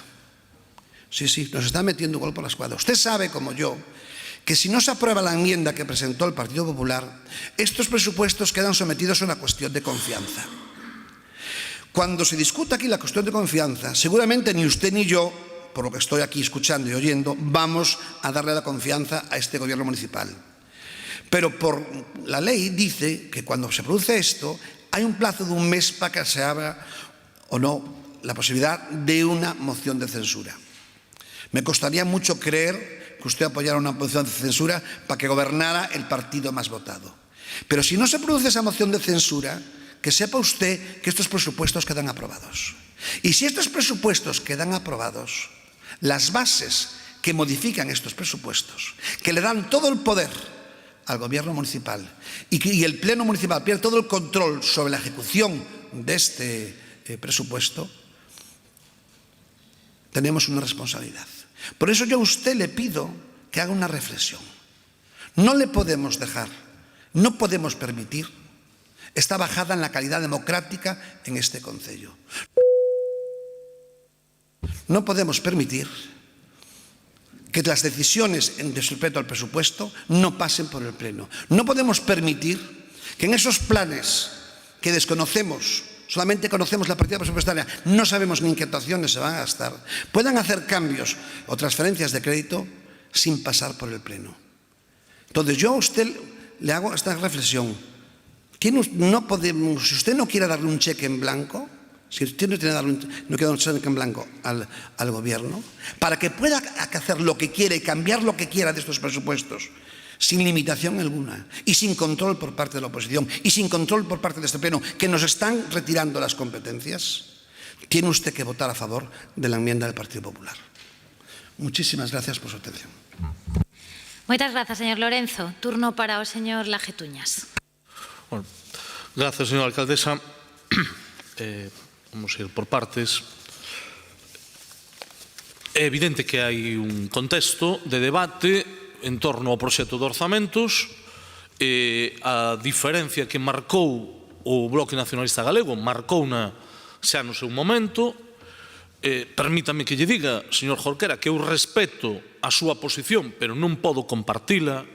Non podo compartila polo seguinte, porque non podo entender que non estén dispostos a unha negociación orzamentaria. Vostede explicou o motivo. Teño que dicirlle que o respeto, pero que non o comparto. É evidente.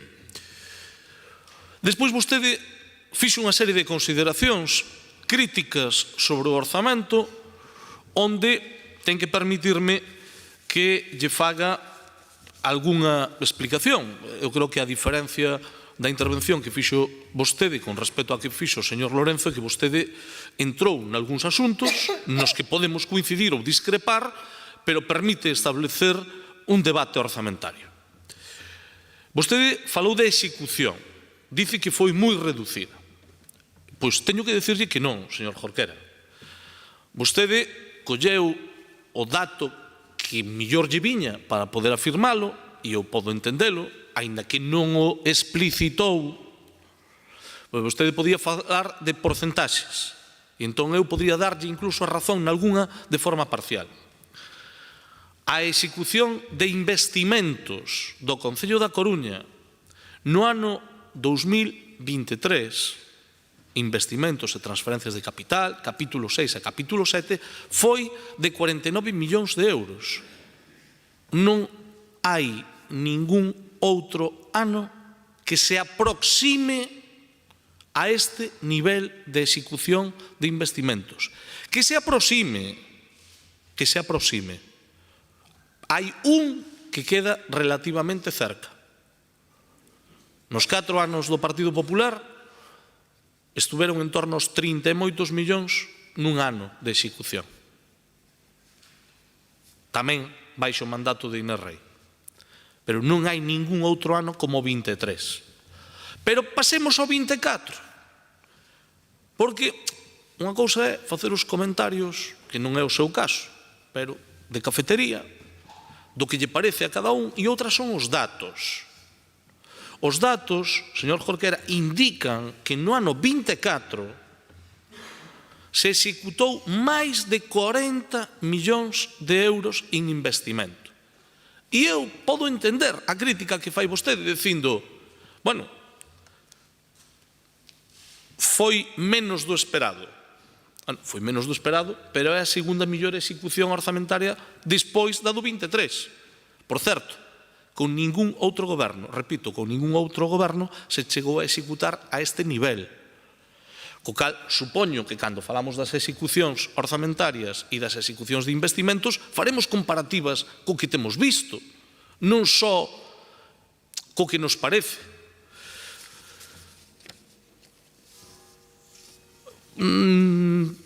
Que non discrepo con vostede, señor Jorquera, e deso se tratan os debates xa tan pouco acostumados nos que a xente trae a intervención, a réplica e a contrarréplica sin saber nin o que lle van a decir. Eu, como vostede sabe, somos dunha escola política máis bella e solemos falar do que nos contamos. Ten razón o señor Jorquera cando chama a atención de que non se fixera pública o inventario de concesións. Eu teño que darlle a razón. É verdade o que vostede dixo. E tamén é certo que creíamos posible ter ordenadas todas as concesións xa para o ano 2024. Non creo que sea o momento de explicar o porqué ou o porqué non. O que sí vou decir son dúas cousas. Espero que no 2025, e máis pronto que tarde, podamos facer público o primeiro inventario de concesións municipais e tamén decirlles que me chamou poderosamente a atención cando comecei a formar parte desta corporación que a ninguén lle preocupara ou lle ocupara durante os anos anteriores que existira unha relación de concesións que fora pública, que se coñeceran os cános que pagan os concesionarios, os anos de duración e as características das concesións. E ten razón vostede en que eu me empeñei personalmente neso, seguramente incluso con algunha consecuencia non desexada. O que sí lle podo decir é que a firme determinación de que as concesións se transparenten e se coñezan os datos de todas elas vai a chegar, pero vostede ten razón en que non o fixemos no tempo que anunciamos. Non foi por non querer, pero se hai que darlle a razón, pois dáselle, porque a ten.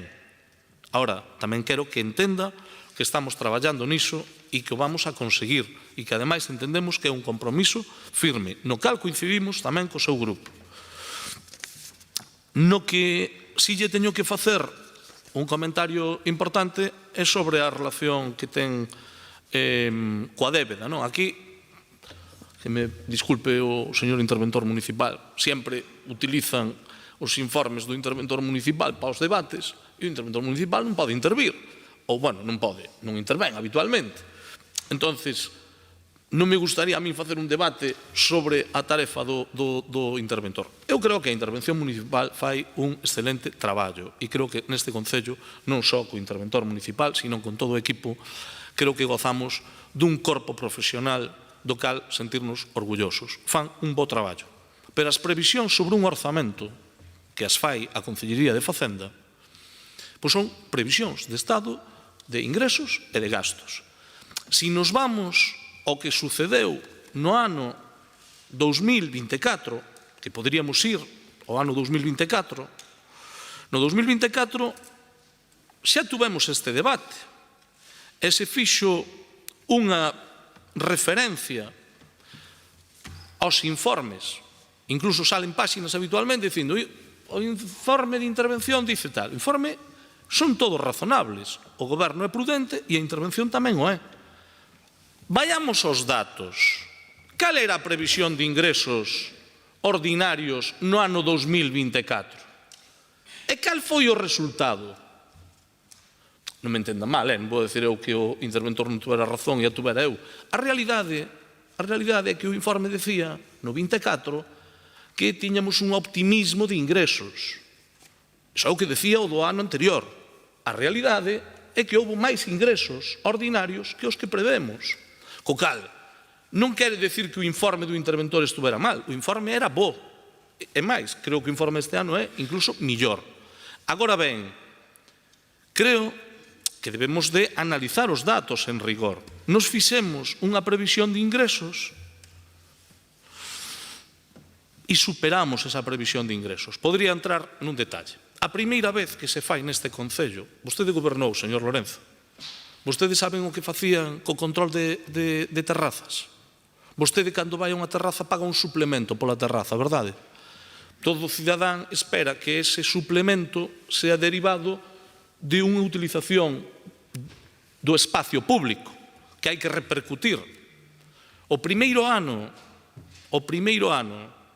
no que se recaudou por encima da previsión foi o ano 23, con un plan piloto de inspección para a millora das terrazas.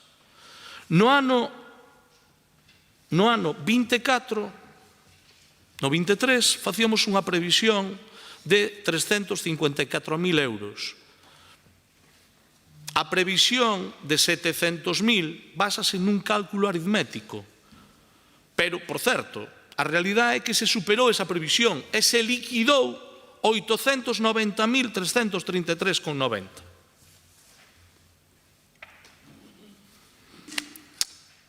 Por poñerlle un exemplo, podría falarlle das multas de tráfico, podría falarlle do incremento do valor dos terrenos de naturaleza rústica. Creo que facemos unha previsión razonable de ingresos. Pero, señor Jorquera, da débeda, para este ano a previsión de remanente líquido de tesorería vai a roldar os 25 millóns, o que previsiblemente, coas reglas fiscais activas, faga que teñamos que amortizar uns 18 millóns, porque o restante irá a conta 413, que xunto aos 10,6 millóns de euros xa consignados fan que previsiblemente vayamos a amortizar 28,6. Vostede preguntarase por que un préstamo de 48,8? Xa o dixo vostede que non era, quer dizer, que entendía o dos presupostos expansivos. Moi fácil. Se nos imos a presentar unha nova convocatoria de fondos europeos que de 20 millóns de euros, necesitaremos neste punto ter a certeza do financiamento para consignalo no orzamento. E ese é o motivo de que no orzamento deixemos a opción de acudir a un préstamo por 48,8 millóns de euros para financiar investimentos. Por unha banda, temos unha obriga de amortización, por outra, contemplamos no orzamento, xa no propio orzamento, unha amortización de 10,6 e contemplamos o financiamento por os fondos europeos. Doutra banda, sendo certo o que di o interventor que a débeda con préstamos non dispostos podría chegar a roldar os 149 millóns de euros, a realidade é que a débeda viva nominal para 2025, sen ter en conta a amortización procedente do remanente líquido de tesorería, é de 48,8 millóns, que se temos en conta a amortización obrigada, é dicir, a que se contempla no orzamento do 25, baixa ata os 30 millóns. Estes datos, en comparación co 2015, onde a débeda por habitante ascendía a 330 euros, según o informe de intervención, fan que a débeda nominal actual sexa de 195,5 e coa amortización baixe a 123,4. En definitiva, estamos sendo moi prudentes, estamos pensando en como financiar os investimentos para os barrios e, ademais, en como financiar a participación nunha convocatoria europea a que, de forma ambiciosa, debemos de aspirar, porque se financia o 60% do investimento. Pero hai que financiar, e remato, señora alcaldesa, hai que financiar previamente as actuacións. Solo decir, se me permite 20 segundos, señor Lorenzo, vostede ten unha visión diferente a nosa. Non a compartimos. Vostede fala que hai falta de capacidade. Incluso aludiu á obra de Monte Alto. Eu creo que ter que explicar cousas básicas non é o obxecto do pleno. Unha obra, para executarse, primeiro hai que redactar un proxecto, despois hai que licitalo, despois hai que adxudicalo, esperar os recursos en materia de contratación e, finalmente, firmar o contrato correspondente ca acta correspondente e, a partir de aí, ven a execución. Ese é o proceso de calquera actuación. A obra de Monte Alto non remata no 2024, finánciase en 2024 e hai que diferenciar o que é a financiación, o cuadro de financiación. O cuadro de financiación plurianual. Póñolle un exemplo para que o entenda. O novo hospital que ten que construir a Xunta de Galicia e a cal aportamos 22 millóns de euros está anunciado moitas veces. Teñen que redactar un proxecto. Despois teñen que executarlo. Neste caso optaron por licitar a obra e a redacción do proxecto ao mesmo tempo, para acortar os plazos. Eso dixeron, que era para acortar os plazos. Ben, anunciaron que no 26 iba a estar o 80% do hospital. Bueno, cando financiamos ese hospital, señor Lorenzo? Financiamos ese hospital con anualidades. Anualidades. Os orzamentos teñen anualidades e contemplan un cuadro de financiación plurianual. Espero que despois de terlle explicado como funciona un orzamento e como se fai con unha obra, non teñamos que discutir isto. Remato. É a penalización da Sagrada Familia. É que está licitado, señor Lorenzo. Está licitada a primeira fase e licítase en 2025 a segunda. E, por certo, a previsión do 13,1 do Estado de fondo complementario non o inventamos, non o dixe un periódico. Un periódico, diríao, nós non nos metemos no que diga o periódico. É o que fixo o señor Almeida no Concello de Madrid. Imaginamos que se o fai o Concello de Madrid tamén o poderá facer o Concello da Coruña. Ou que lle parece? Nada máis, moitas gracias. Ben, moitas grazas, señor Laje. Última quenda de debate, señor Jorquera, 5 minutos. Grazas, señora alcaldesa. En primeiro lugar, señor Laje, vostede ten bastante experiencia en política, eu creo que tamén, e sabe que cas cifras cada un pode xogar o seu antollo. Vostede di que se investiron en 2024 máis de 44 millóns de euros, é certo, pero eu vou decir que eso significa que se executou de investimentos reais e transferencias de capital menos do 33%, eso significa que de cada 3 euros orzamentados deixaron de executarse 2, e o que estou dicindo tamén é certo. Dito isto, vostede insistiu na súa intervención inicial na disposición do grupo de goberno a chegar a acordos incluso pensando no 2026, dixo textualmente, que lle gustaría que a tramitación dos futuros orzamentos fose diferente a deste ano. En ese sentido, teño que decir que sí que son consciente de que o Grupo Municipal do PSDG-PSOE está facendo algúns esforzos para reconducir a relación co BNG. Sinceramente, creo que todo o mundo sabe que se o BNG non fose decisivo, non se terían suspendido as licenzas das percebeiras para iniciar a revisión do PSO nese ámbito. Tampouco o Concello estaría agora nunha posición negociadora diferente para facer posible a cesión do antigo cárcere.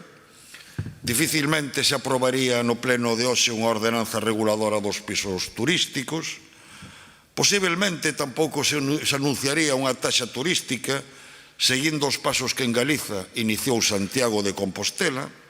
Do mesmo xeito que hoxe todo o mundo suscribe actuacións e propostas que durante moitos anos o BNG defendeu absolutamente en solitario. Chámese a aproveitar os camiños de ferro do Porto para establecer no futuro servicios ferroviarios de proximidade que cheguen até o centro da cidade, implantar o transporte marítimo ou rexenerar a ría do Burgo, simplemente por citar algúns exemplos. Pero non abonda. Esa é a mensaxe que lle queremos trasladar. É moito o que aínda fica por cumplir. E quero lembrar que non lles estamos pedindo que poñan en práctica o programa do BNG. O que estamos pedindo é que cumpran e poñan en práctica o que o PSOE e o BNG acordaron, os compromisos que vostedes asinaron. Pero non só iso, señor Laje e señora alcaldesa tamén, dado que posiblemente vayamos a un debate de cuestión de confianza. Pedimoslle tamén que cambien o estilo de gobernar, que deixen de gobernar como se tivesen maioría absoluta. E estes orzamentos non apuntan nesa dirección, señor Laje.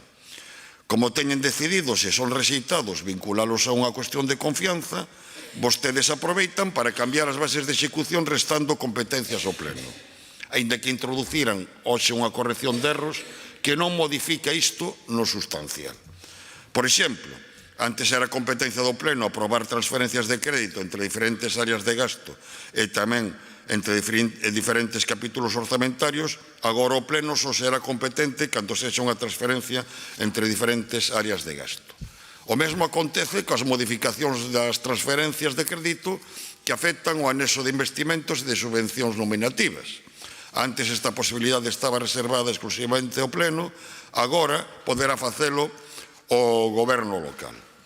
Pero non só restan competencias ao pleno, tamén limitan a capacidade de control e fiscalización por parte da corporación, porque a maioría dos investimentos están subsumidos en plans moi xenéricos en vez de detallar actuacións concretas e específicas, incrementando deste xeito a súa marxe, así teño que decilo, para manexar os orzamentos ao seu antollo e dificultando, por outra banda, o labor que lle corresponde á oposición de testar o grau de cumprimento dos compromisos orzamentarios.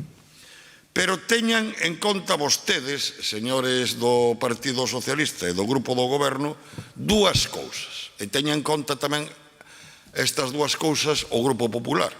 A primeira, como sinalamos na intervención inicial, se os orzamentos finalmente son aprobados, vostedes terán que presentar un plan económico e financeiro, de cuxa aprobación polo Pleno e despois pola Xunta de Galiza vai depender que non fique en suspenso a operación de crédito que se contempla neste proxecto e, en boa medida, tamén vai depender a operatividade destes orzamentos. E a hora de valorar ese plan económico e financeiro, o BNG vai ter moi presente que existan garantías reais de capacidade de control democrático por parte da corporación da xestión e execución dos orzamentos. E, en segundo lugar, relacionada coa anterior, non se pode gobernar 4 anos en minoría e a golpe de cuestión de confianza. Por tanto, está na man de vostedes rectificar se de verdade queren asegurar a gobernabilidade do Concello e non ficar en minoría nos máis de 2 anos e medio que restan até fin de mandato. E remato xa anunciando que imos votar en contra das emendas presentadas polo Grupo Popular, aínda que coincidimos con moitas delas. Iso sí, permítanme un inciso, chámame a atención a aposta decidida polas políticas sociais propoñendo que se incrementen as dotacións nesa materia. Simplemente pídolles que esa aposta decidida polas políticas sociais trasladenla tamén á Xunta de Galiza, que é a administración que ten sobre todo as competencias en materia de política social. Pero ainda así imos votar en contra das súas emendas e facémolo por unha razón moi sinxera. Se se aproba algunha emenda, admitiríanse a trámite os orzamentos, cando o BNG é partidario de rexeitalos e por iso imos votar en contra da súa aprobación inicial.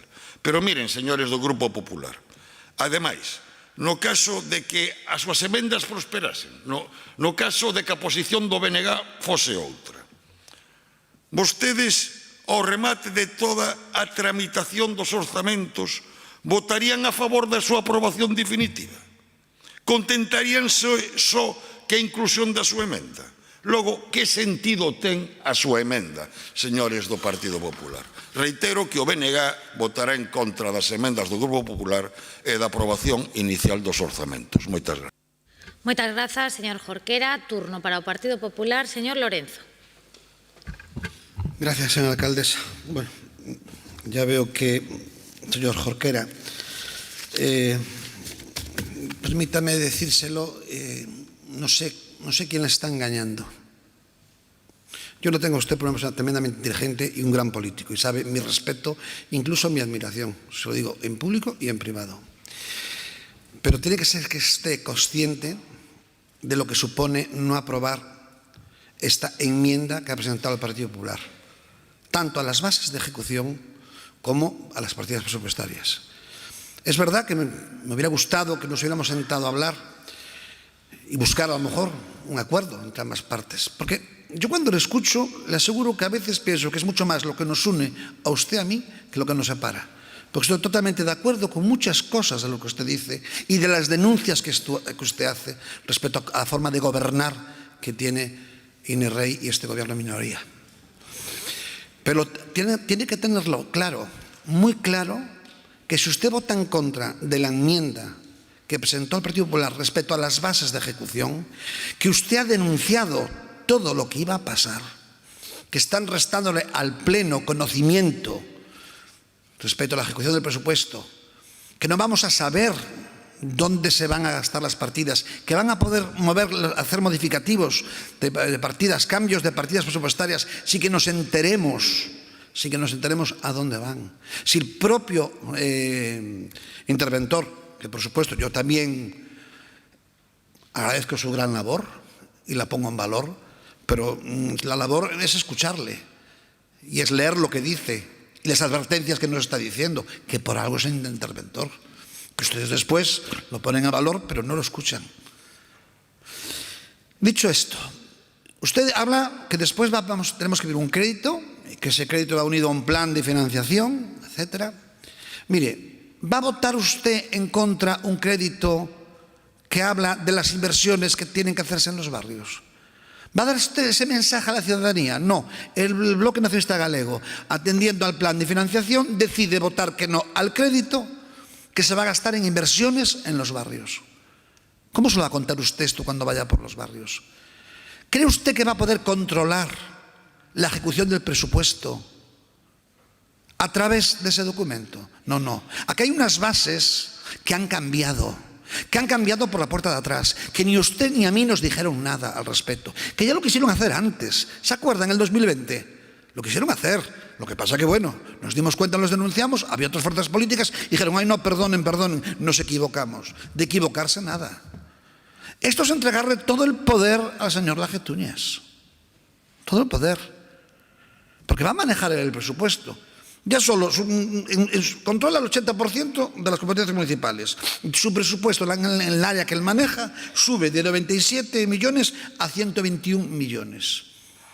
Puede cambiar todas las partidas presupuestarias sin pasar por el Pleno. Van a desaparecer los modificativos de crédito. Incluso sus compañeros, concejales, para hacer algún cambio en el presupuesto, tienen que pedirle su autorización. Les estamos entregando todo el poder, sin capacidad de fiscalizar por parte de la oposición y sin capacidad de discusión política por parte del Pleno. Yo no sé si le queda claro. Le aseguro que nuestra posición a partir de hoy, como se apruebe como votemos en contra o no apruebe usted nuestra enmienda, nuestra posición política en este Pleno va a ser las preguntas orales y las mociones, que por otro lado ya sabe usted que no las cumplen, que le voy a contar que usted no sepa. Téngalo muy claro, y que eso que usted ha dicho aquí, que va a intentar controlar a través de ese documento y a través de ese crédito, está usted totalmente equivocado. Porque las bases están aprobadas y son legales, no legítimas democráticamente, porque tienen minoría y están aplicando las bases en contra de lo que está diciendo la mayoría de este Pleno. Pero le aseguro que no sabe usted el cheque en blanco que le está entregando al señor Laje, amo y señor de este Pleno y de este Concello, a partir de hoy. Por supuesto que para él, como usted no vote a favor de esta enmienda, para él es el día del optimista. Sí, fijo, lo tiene que celebrar. Y el del barman, incluso que vaya a tomar una copa, porque tiene motivos para celebrar. Porque nos estamos suicidando la oposición. A partir de hoy no vamos a poder controlar. Y ya le digo, ya lo advirtió él, sí lo ha dicho.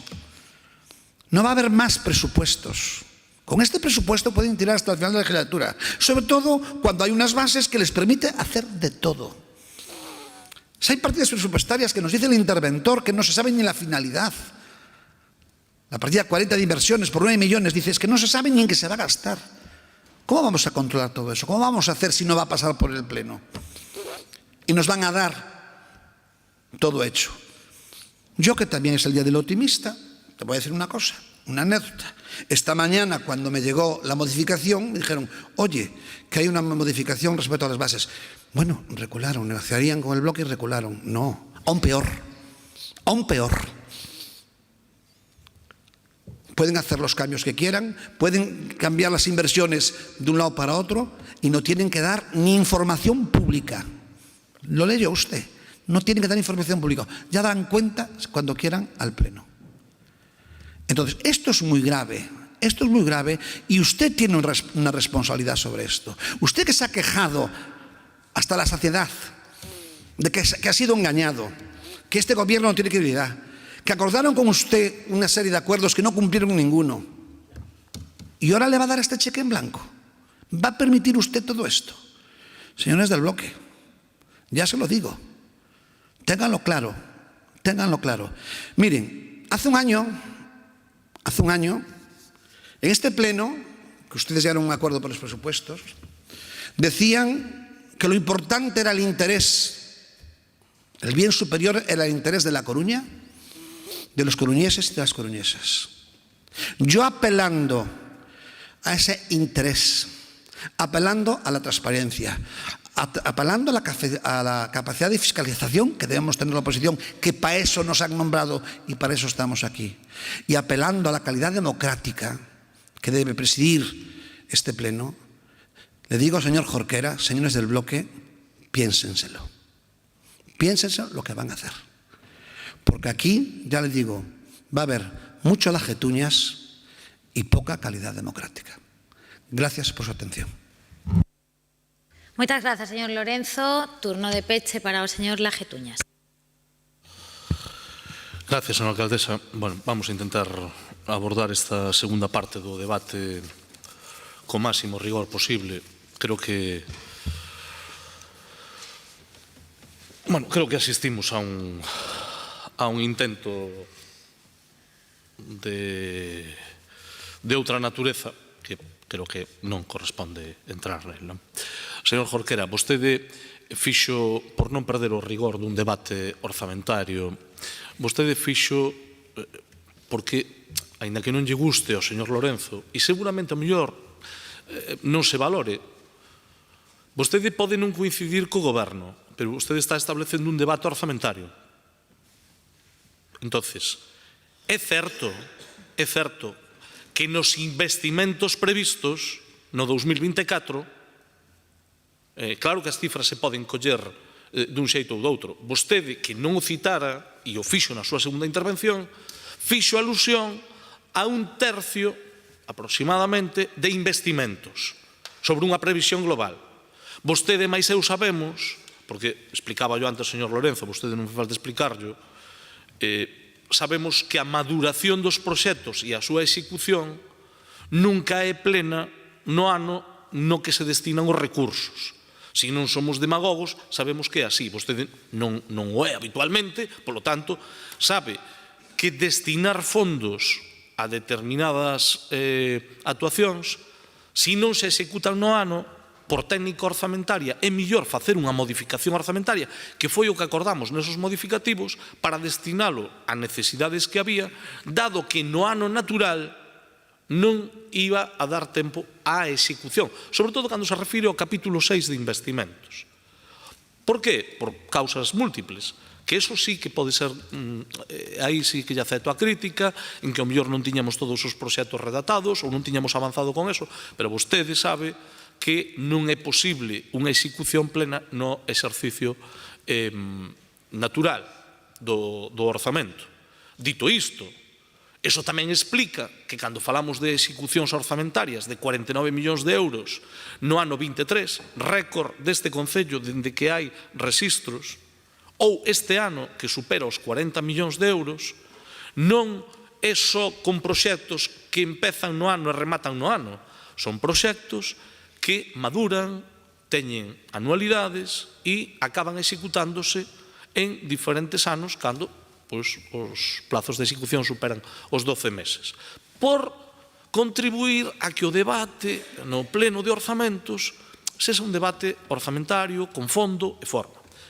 Claro que eu lle tendín a man con respecto a que traballáramos, dado que entendo o contexto no que se produxo, e vostede explicitou neste pleno que non ían apoiar os orzamentos porque tiñan dificultades derivadas do grao de execución do acordo que tiñamos co BNG, vostede explicou, non? É dicir, eu podo discrepar, pero vostede explicou o porqué. Ben, a nos que nos gustaría, e xa quero manifestalo aquí neste pleno diante das diatribas que se poñen apocalípticas, en fin, creo que non me gustaría entrar moito neso porque me parece un pouco feo, non? Pero a nos gustaría que o horizonte do orzamento do 2026, que consideramos que sería positivo que houvese, por certo, fose un escenario onde houvese un entendemento entre as forzas progresistas e, polo tanto, que pudéramos chegar a crear as condicións necesarias para entablar unha negociación co BNG. Non digo que cheguemos a acordo, digo a que ese obxectivo quero que saiba que non lo marcamos. Vostede, alo menos, tamén permítame que diga que recoñeceu que había algúns avances. Nos o que temos é o compromiso de recuperar a negociación co BNG. Levamos dando algúns pasos nos últimos meses, sí, a pesar de que somos conscientes de que o BNG non vai a votar a favor deste orzamento, nos temos posto de acordo na tramitación dunha ordenanza para regular os pisos turísticos, como vostede dixo, nos temos posto de acordo en torno ao plan ao que vostede aludiu, e concretamente no referido á suspensión de licencias en Lavañou. Vostede, podrá decir que polo BNG, evidentemente, as determinacións do goberno son firmes, pero en calquera caso teñen sido compartidas. Estamos traballando nunha ordenanza de mobilidade e traballaremos en máis ordenanzas como a da taxa turística ou a de residuos, entre outras. Claro, señor Jorquera, que haberá que tomar decisións e habrá que tomar decisións para as cales nos gustaría contar con todos os grupos, pero prioritariamente co BNG. Eu o que lle podo decir hoxe é que lle damos garantías de control democrático porque non se eliminou ningunha garantía de control democrático. O que se melloran son os procedementos de funcionamento para intentar unha maior axilidade no funcionamento do Concello. Nin máis nin menos. Nin máis nin menos. En calquera caso, nego a maior cando se dice que non se vai a saber. Iso é un descoñecemento absoluto de como funciona unha administración.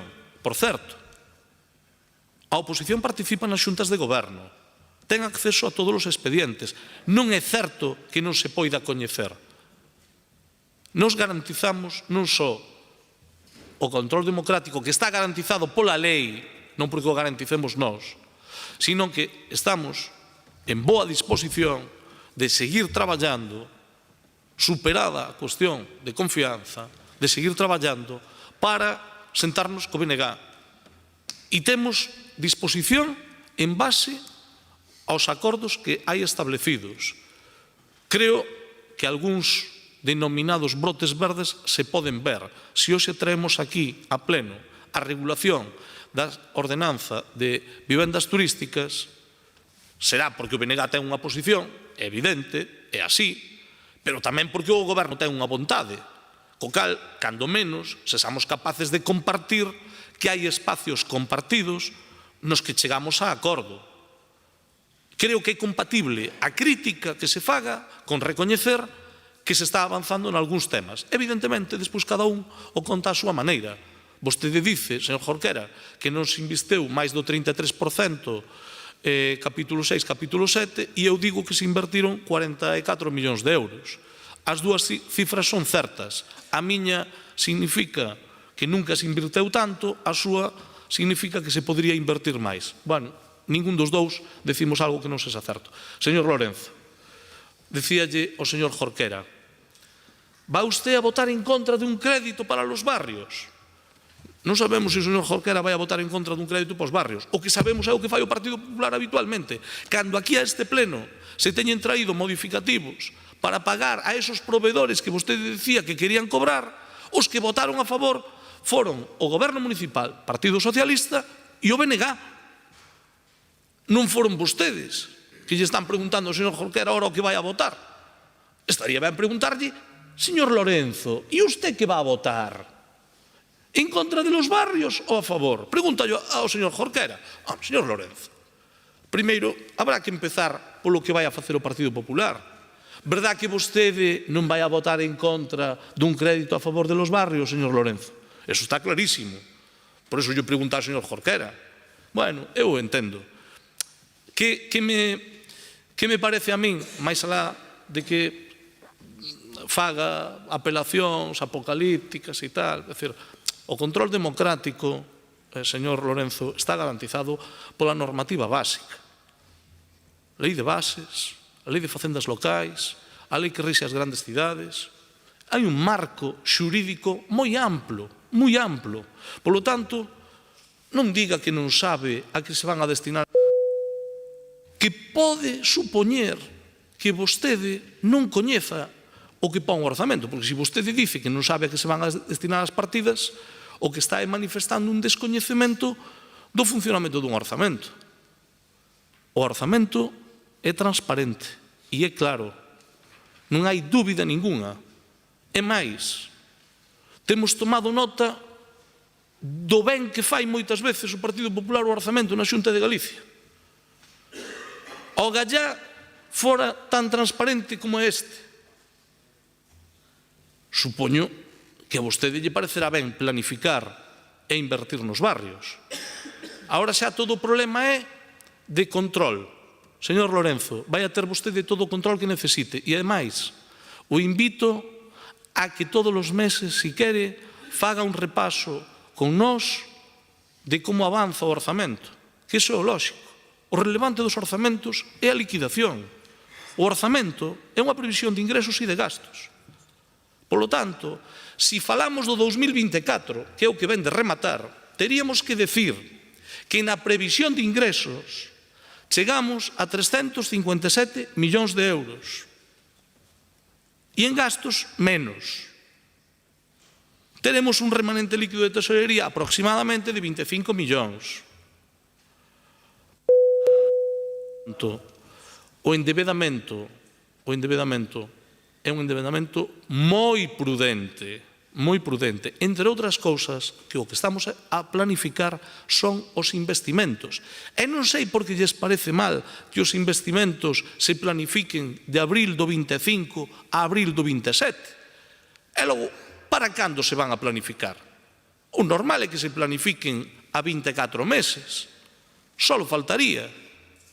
E máis, hai a planificación a corto, a medio e a longo prazo. Por lo tanto, o que ten sido unha pena é que non se teña debatido... Remate xa, señora alcaldesa. Ten sido unha pena que o debate orzamentario adolecera dunha alternativa por parte do Partido Popular. O BNG, polo menos, expuxo as súas posicións e as súas propostas nos diferentes temas. Discrepamos, pero respetamos a posición.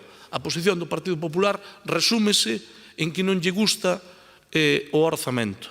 E despois, nunha serie de diatribas personais que, bueno, en fin, que lle vamos a facer é a penitencia que leva un, pois é o que hai. Nada máis e moitas gracias. Ben, moitas grazas. Señor Lorenzo, mantén a emenda presentada. Ben, pois daquela votaremos en primeiro lugar a emenda presentada polo Grupo Municipal Popular. De non prosperar esta emenda, se votará o expediente de orzamentos coas correccións que xa se comentaron antes. Votos a favor da emenda do Grupo Popular. Moitas grazas. Votos en contra. Moitas grazas. Queda rexeitada. Votos a favor do punto 4.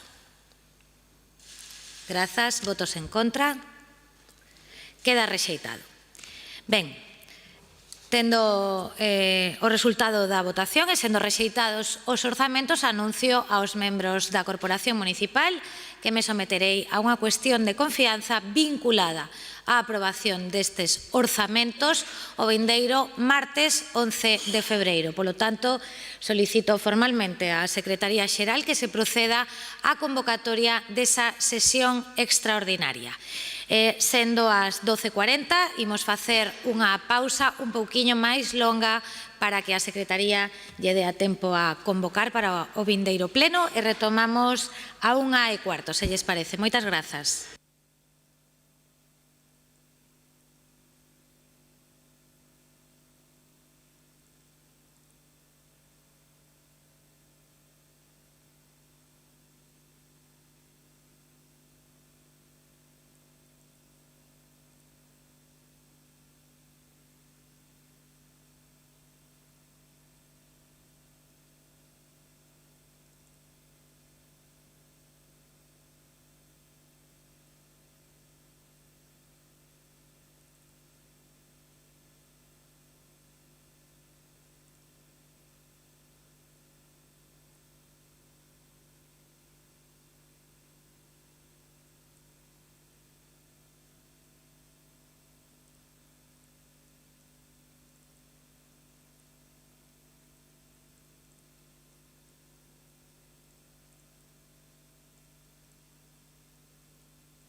Ben, retomamos a sesión. Agradezo a puntualidade de todos. Nos quedan 3 asuntos da parte resolutiva. Imos intentar debatilos e aprobalos se fora o caso antes do receso do almorzo, si lles parece. Así que imos co asunto número 5, señor secretario. Aprobación da revisión da Xenda Urbana da Coruña 2030 do seu Plan Estratégico de Acción Local. Ben, ten a palabra o concelleiro señor Díaz Gallego e despois unha quenda única de 3 minutos. Gracias, señora alcaldesa. Intentaré hablar de los vectores transversales y estratégicos lo menos posible. La agenda urbana es, sin duda, uno de los documentos marco más importantes con los que se puede contar una ciudad. Trasciende a las personas y a los gobiernos y es por eso por lo que, antes de nada, quisiera agradecer a los grupos municipales presentes en la Comisión Especial de Agenda Urbana, en particular a la señora Beira y al señor Deu su colaboración, su trabajo y sus propuestas que están íntegramente incorporadas al documento que hoy traemos al Pleno. Documento que ha sido contrastado también con los agentes sociales a través del Grupo de Acción Urbana y que, como digo, recoge también sus aportaciones y modificaciones a la propuesta inicial realizada por el Gobierno municipal. En la revisión del documento hemos trabajado para recoger la nueva realidad de la ciudad e incluir aquellas cuestiones que se han considerado y eliminar aquellas que no generan consenso en la actualidad. El tiempo transcurrido desde la elaboración del documento hacía necesario revisar el mismo, más teniendo en cuenta que los documentos de las agendas urbanas se tuvieron que elaborar de manera apresurada para cumplir con los plazos que estableció en su momento el Ministerio, para ver lo que ya se ha ejecutado y qué circunstancias han cambiado en la ciudad. Asimismo, es conveniente revisar el documento, y para eso lo hemos hecho, para incorporar una visión nueva de la nueva composición de los partidos que integran el Pleno en el mandato 23-27 y obtener también con ello un mayor consenso, plantear las bases para el futuro Plan Estratégico 2050 y establecer una articulación con él, y adecuar el documento a las nuevas necesidades y oportunidades que han surgido en los últimos 2 años en la ciudad, tales como la ESIA, la fachada marítima, alinear y articular la Agenda Urbana 2030 con las directrices y oportunidades del nuevo periodo de financiación europea 27-30, especialmente en lo tocante al nuevo programa operativo pluriregional de España, FEDER. Esta revisión se plantea desde una triple perspectiva: la técnica, la política y la social. En la parte técnica se viene trabajando desde el segundo semestre de 2024 para alinear la visión, criterios y prioridades técnicas de los distintos departamentos. Una vez hecho esto, se ha realizado la revisión a nivel político, como decía, a través de las diferentes comisiones especiales informativas y con las aportaciones realizadas por los grupos municipales. Y a nivel social, ese contacto, ¿no?, con la sociedad se ha realizado a través del GAU. El enfoque de la revisión técnica es el siguiente, para que lo tengamos todos claro de cara a esta aprobación. No se revisa el diagnóstico, dado que tras una primera aproximación se entiende que las principales problemáticas y oportunidades detectadas en el documento original se mantienen. Se identifican proyectos y líneas de actuación recogidos en el documento que ya han sido ejecutados. Se agrupan y se reformulan líneas de actuación para que se adecúen mejor a la realidad municipal, a las prioridades del mandato y a las políticas y fuentes de financiación regional, nacional y especialmente europeas. Se alinea, como decía, la agenda urbana con el nuevo programa FEDER 23-27 y otras directrices y programas de financiación europeas. Se corrigen carencias del documento original, incorporando nuevos contenidos estratégicos relevantes para Coruña, y se adecúa el documento a la composición y prioridades, como decía, tanto de los cuadros técnicos municipales como de su nueva composición de la corporación local. El enfoque que se da en la revisión política y social es una búsqueda mayor de consenso e inclusión de aquellas propuestas que encajen en el desarrollo estratégico de la ciudad, la eliminación o reformulación de aquellas cuestiones que estén pendientes de consenso entre los grupos y la fijación, revisión de plazos de los proyectos para adaptar a las necesidades entendidas por los grupos para dar mejor respuesta a la ciudadanía. En ese sentido, como decía, agradecer desde luego de nuevo a todos los colectivos que han participado en esta revisión, agradecer también a los grupos municipales que hoy traemos, lo que hoy traemos hoy a este pleno ha contado desde luego con sus mejoras y con sus cambios que están, como decía, introducidos plenamente. Y bueno, esta agenda urbana yo creo que podemos decir, sin temor a equivocarnos, que no es una agenda urbana de este gobierno municipal, sino que es de toda la ciudad gracias a esas aportaciones. Nada más. Moitas grazas, señor Díaz. Turno para o BNG, señora Beira. Grazas, señora alcaldesa. Ben, en primeiro lugar, desde o BNG o que queremos é saudar o cambio de criterio do goberno local e a súa aposta por traer isto a pleno. Refírome nomeadamente o seu cambio de criterio a respecto do que aconteceu coa aprobación inicial, que foi aprobada, recordemos, por Xunta de Goberno Local de xeito urxentísimo, elaborada en tempo récord, con case ningún prazo para que os grupos, nin marxe, para que os grupos no seu momento puidésemos achegar algo. Nos creemos verdadeiramente nesta ferramenta, na ferramenta da Axenda Urbana da Coruña, e nos obxectivos de desenvolvemento sostíveis fronte aos negacionistas do cambio climático e demais realidades palpáveis. Nos si cremos nesta axenda urbana e cremos que só ten sentido se efectivamente se trae a pleno e todos os grupos municipais nos comprometemos con ela, porque é evidente que vai trascender o mandato, é evidente que non vai ser só responsabilidade do actual goberno local impulsar esta axenda urbana. Mais gustaríanos que os gobernos, nomeadamente o goberno local, tomase este documento como algo vinculante, non simplemente como un documento que é exixível aos concellos, pero que despois, efectivamente, non se lle presta ningunha atención. E somos incrédulos, temos que manifestalo a este respecto, non? Porque unha cousa é enunciar algo nun papel e cousa moi distinta é ser coherente con ela. Podo nomear algunhas cuestións, xa o fixen nas comisións. Está moi ben que o goberno local diga aquí que quere promulgar que a cidadanía valore, por exemplo, os espazos verdes da cidade, pero se é o primeiro, o goberno local, o primeiro que efectivamente non os coida e, por exemplo, organiza eventos de masas en parques e zonas verdes da cidade próximos a un enil, como pode ser o caso do Wake Up and Dreams, pois non sei que pretende educar a cidadanía, non? Efectivamente, en que valore e coide os espazos verdes da nosa cidade. Por poñer un exemplo, non? Pero que, ademais, tiveron un ataque de amnesia cando redactaron a Axenda Urbana porque esqueceron meter algún compromiso adquirido nalgún outro papel, tipo acordo de investidura, acordo de orzamentos, acordos plenarios, e tivo que ser o BNG a través das súas propostas quen o incluíse na Axenda Urbana. E agradecemos, por suposto, a disposición do goberno local a incluílo, porque senón sabían que probablemente tamén isto non sairía adiante, non? Pero esqueceron cuestións básicas en barrios como de Xuxán, Monte Alto, Agradorzán, impulsando o Parque do Vixía ou o Parque da Agra, ou a dotación de infraestructuras básicas nos barrios como bibliotecas ou centros cívicos no barrio de Xuxán, non?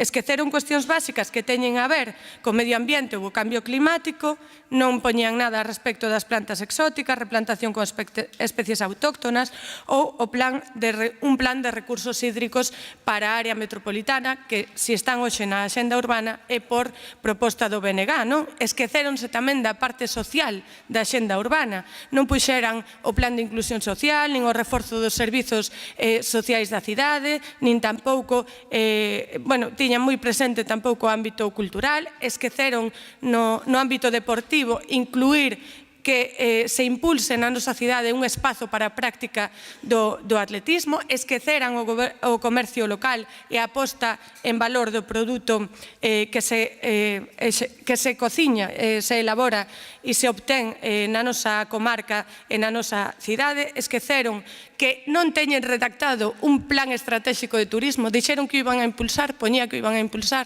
na Axenda Urbana, pero como van a impulsar un plan estratégico de turismo se non está redactado? Esqueceronse do Centro de de Hércules, que hoxe en día ainda non existe, etcétera, etcétera, etcétera. Esqueceron un montón de cousas e se hoxe en día están dentro da Axenda Urbana da Coruña e por proposta do BNG. Volvemos a agradecer que se incluísen, pero desde logo somos un pouco incrédulas a respecto do compromiso do goberno local con todo o que nela se di. Nada máis. Moitas grazas, señora Beira. Turno para o Partido Popular, señor Deus. Moitas grazas, moi bo día a todos e a todas os compañeiros do Pleno e todos aqueles que están seguindo este Pleno. A Axenda Urbana da Coruña é un plan que debe trazar unha estrategia para diseñar o futuro da nosa cidade. Para iso forma parte deste documento tamén o Plan Estratégico de Acción Local. Todo iso partindo dos 17 Obxectivos de Desenvolvemento Sostible establecidos polas Nacións Unidas e os Obxectivos Estratégicos da Axenda Urbana Española. Trátase, pois, dun documento que debe de establecer unha estrategia de cidade e, polo tanto, trascende ao actual goberno local, polo que debería elaborarse de forma participativa en diálogo non só co resto de grupos municipais, sino tamén incorporando propostas do tecido social da cidade. Isto é o que faría deste documento algo duradeiro no tempo e asumido por todos os cidadáns. Trátase de estrategias que teñen que sumar a toda a cidade que han de executarse a curto, medio e longo plazo. Hoxe debatemos este pleno a revisión da Axenda Urbana da Coruña, transcorridos xa 2 anos desde a súa aprobación. E quero pararme aquí a lembrar como foi a tramitación deste documento. No pleno de 3 de decembro de 2020 é onde se debate, en primeiro lugar, a adhesión da Coruña á rede de entidades locais da Axenda 2030. É neste pleno onde se pon en marcha a Axenda Urbana da Coruña, coa intención de vertebrar o crecemento da nosa cidade cunha visión metropolitana e adaptándose aos obxectivos de Nacións Unidas, que España asinou no ano 2015. Neste pleno, os grupos da oposición, Partido Popular, Bloque e Marea, presentaron unha emenda conxunta solicitando maior participación destes grupos presentes no pleno na elaboración da Axenda Urbana. Esta emenda saiu adiante e o asunto aprobouse por unanimidade da Corporación. A pesar diso e do compromiso aprobado, o anterior goberno municipal, tamén presidido por Inés Rei, decidiu non cumprir o acordado e a Axenda Urbana e o seu plan estratégico aprobáronse pola Xunta de Goberno Local en sesión celebrada o 12 de setembro de 2022. Incumpriuse, por tanto, o acordo plenario de decembro de 2020 e se excluyó aos partidos presentes na Corporación Municipal da tramitación e da aprobación do documento da Axenda. Iso provocou, creo lembrar, a única comparecencia conxunta dos partidos da oposición no mandato anterior para denunciar que o goberno municipal presidido por Inés Rei vulneraba os dereitos da oposición e excluía ao pleno a súa participación. Por mor desta comparecencia, cando o BNG aínda era oposición neste Concello, porque o mandato anterior non sumaba e Inés Rei ponía os ollos noutro grupo municipal, a oposición presentaba unha moción conxunta no pleno de 13 de outubro de 2022 para denunciar que non se había participado nin na evaluación nin na aprobación da Axenda. Sempre dixemos que a maneira de entender o diálogo para a alcaldesa é cuestionable nestes e noutros moitos asuntos da cidade. Nunca entendeu que goberna sen gañar unhas eleccións en minoría, que tende esta minoría de ser absolutista. Daí a importancia de contar con unha verdadeira oposición neste Concello.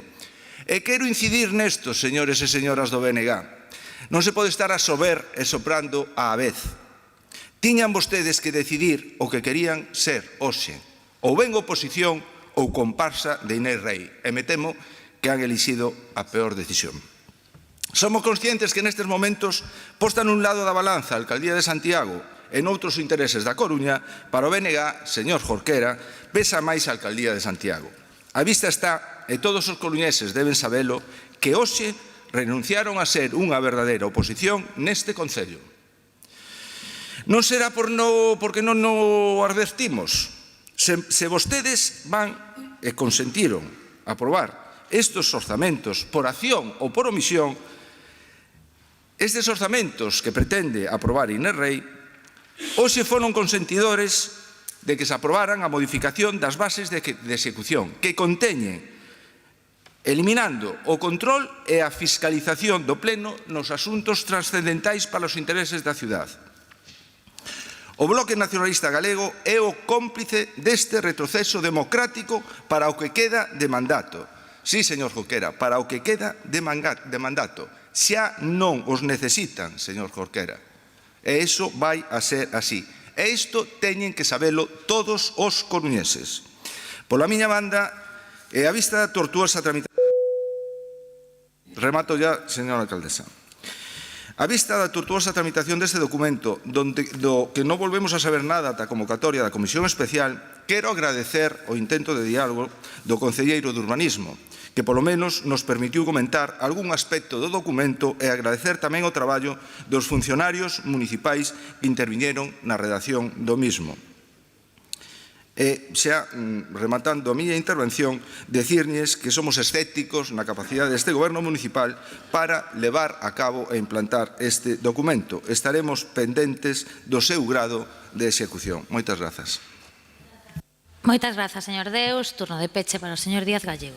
Sí, agradecer el voto favorable del Bloque Nacionalista Galego a esta agenda urbana. Señora Beira, como decía en mi anterior intervención, la búsqueda de consenso ha sido una de las prioridades en esa tramitación de la revisión de la agenda urbana, como ha quedado demostrado, como decía al principio, en el propio documento que se trae hoy aquí a pleno, que incorpora, como dije inicialmente, todas las propuestas que se han traído a la Comisión Especial de Agenda Urbana, tanto por el Grupo Municipal del Bloque Nacionalista Galego como por el Grupo Municipal del Partido Popular. Sobre el compromiso de este Gobierno local en el cumplimiento de la agenda urbana, ya se lo dije, lo hablamos en la propia comisión, ¿no? Desde luego yo creo que no es comparable, no podemos comparar pequeñas acciones diarias que tienen a lo mejor una motivación, una respuesta concreta por algo de una escala diferente a la agenda urbana, con un documento estratégico con el cual desde luego este Gobierno local está perfectamente alineado a sus políticas con este documento, y las políticas generales que se están realizando por parte del Gobierno municipal en relación con la ciudad, desde luego están en esta agenda urbana.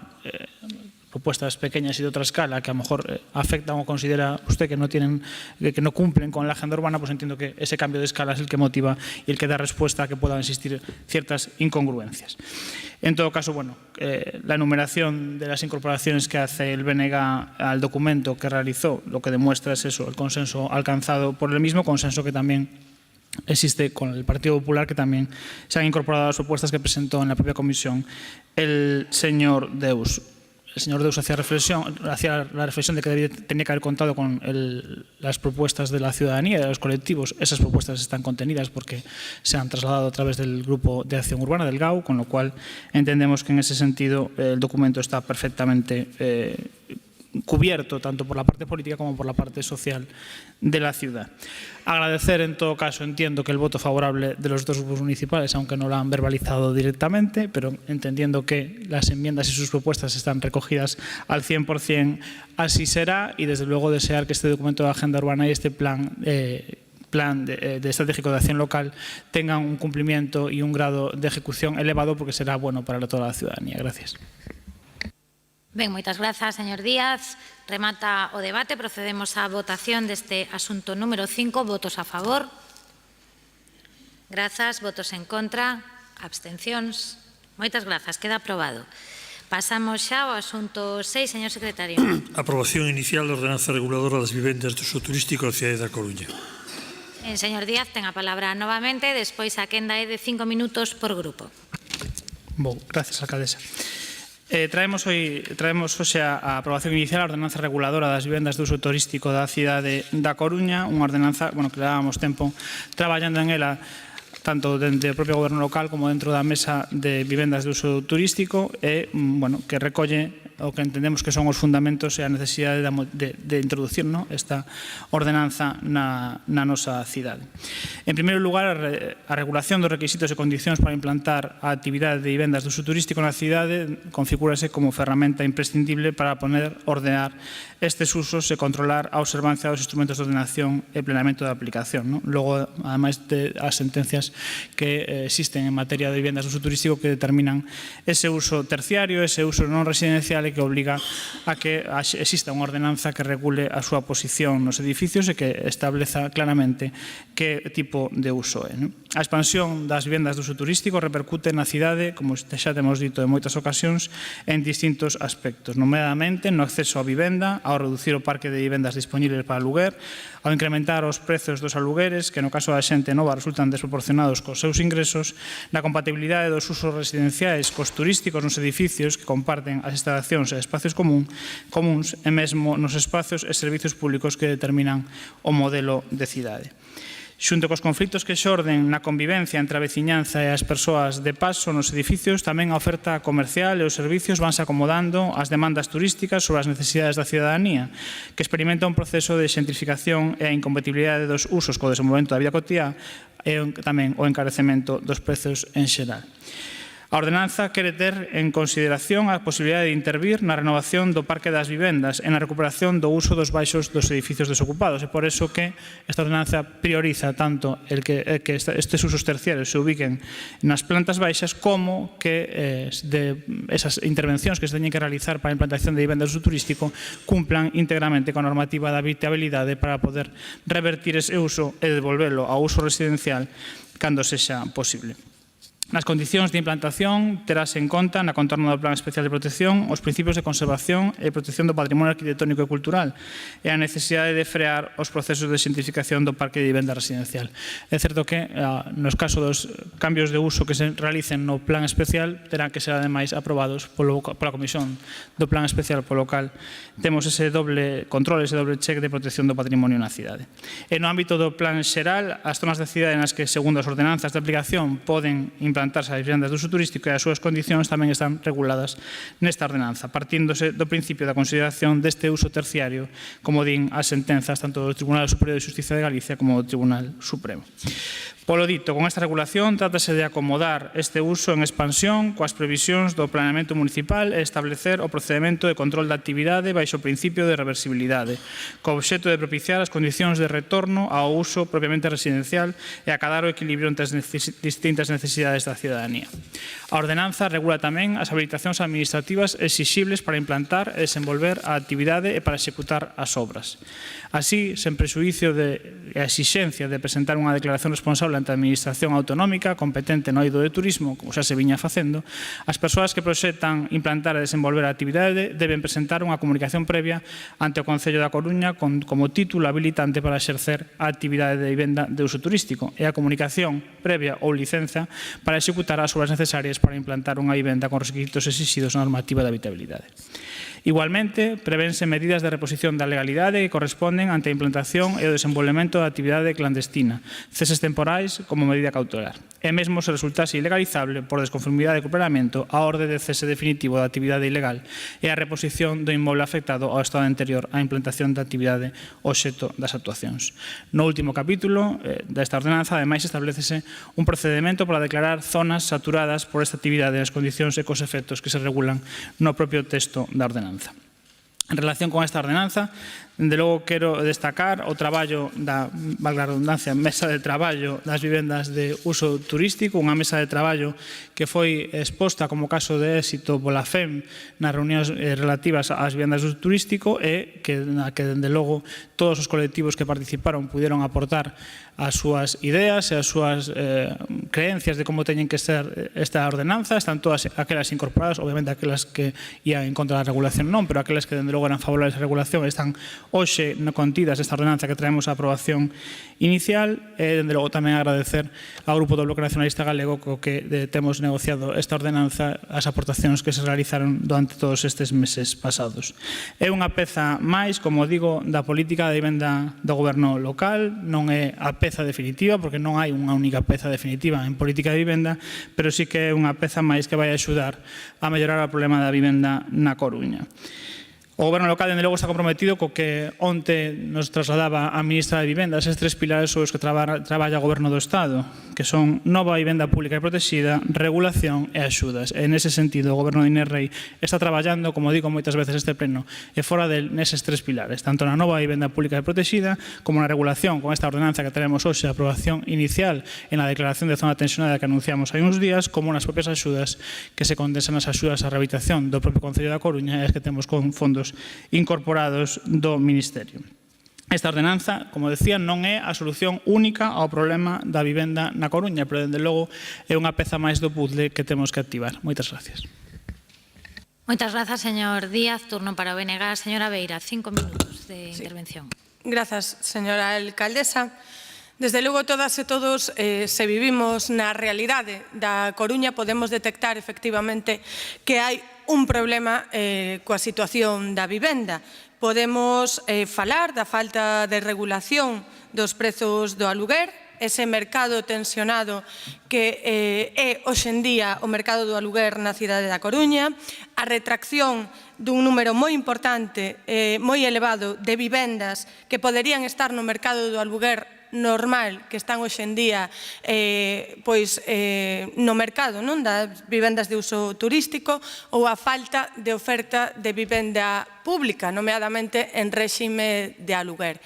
Pero o que tamén detectamos todas as coruñesas e coruñeses neste problema de vivenda que temos na cidade da Coruña é esa falta de compromiso da Xunta de Galiza por atallar, por solucionar o problema da vivenda. Está moi ben que o Partido Popular descubrise o ano pasado que hai un problema de vivenda en Galiza, nomeadamente na cidade da Coruña. Está moi ben que o Partido Popular agora se poña moi estupendo co tema do problema de vivenda nos seus actos onde ninguén lle replica, pero a verdade e a realidade é que nos orzamentos da Xunta de Galiza vostedes levan recortando o orzamento en vivenda desde o 2009 cada vez menos. Cada vez hai menos cartos para garantir o dereito á vivenda dos cidadáns nos orzamentos da Xunta.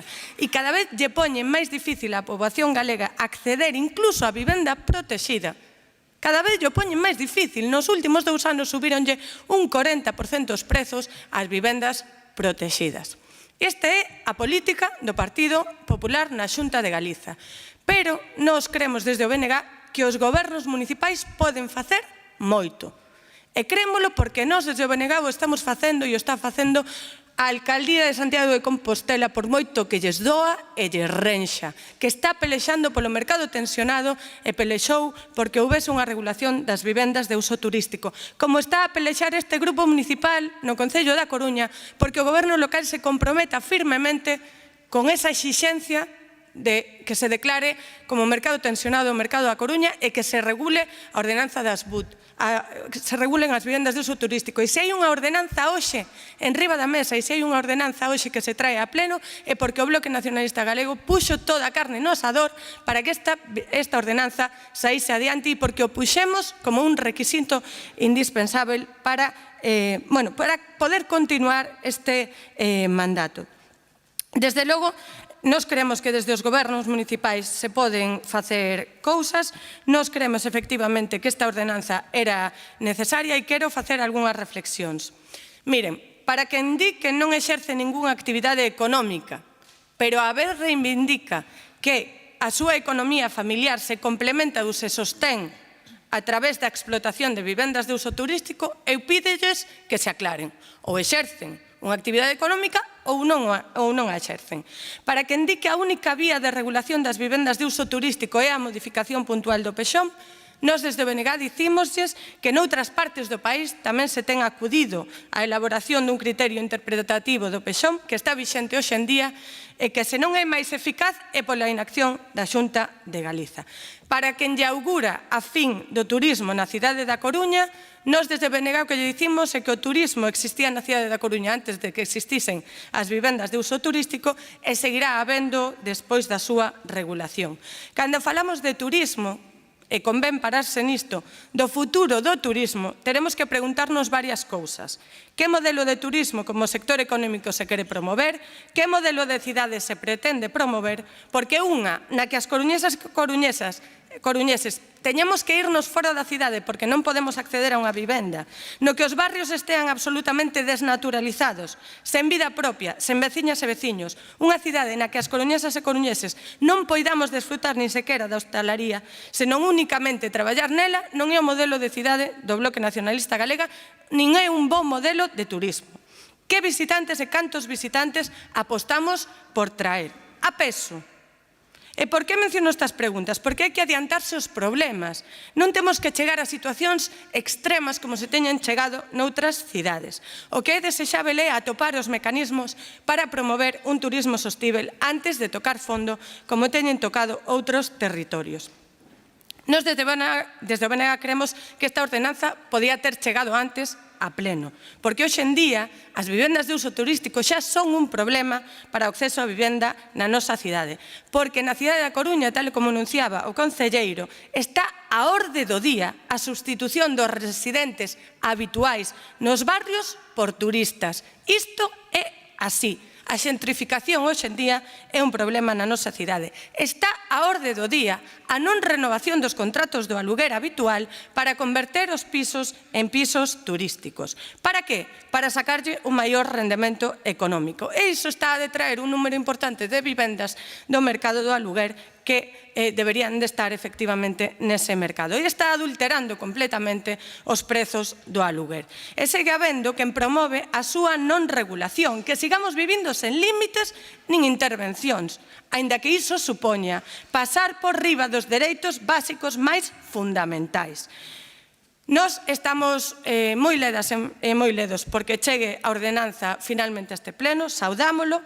Volvemos a reiterar que se chega pola presión política que exercemos desde o BNG, pero nós creemos tamén que hai cousas que hai que depurar na redacción da ordenanza e nós imos aprobar esta ordenanza na súa aprobación inicial, desde logo, pero condicionamos o noso voto na aprobación definitiva a que se depuren algunhas cuestións de redacción que se apuntan ademais desde a asesoría xurídica e creemos que sería positivo recollelas na ordenanza finalmente. Nada máis.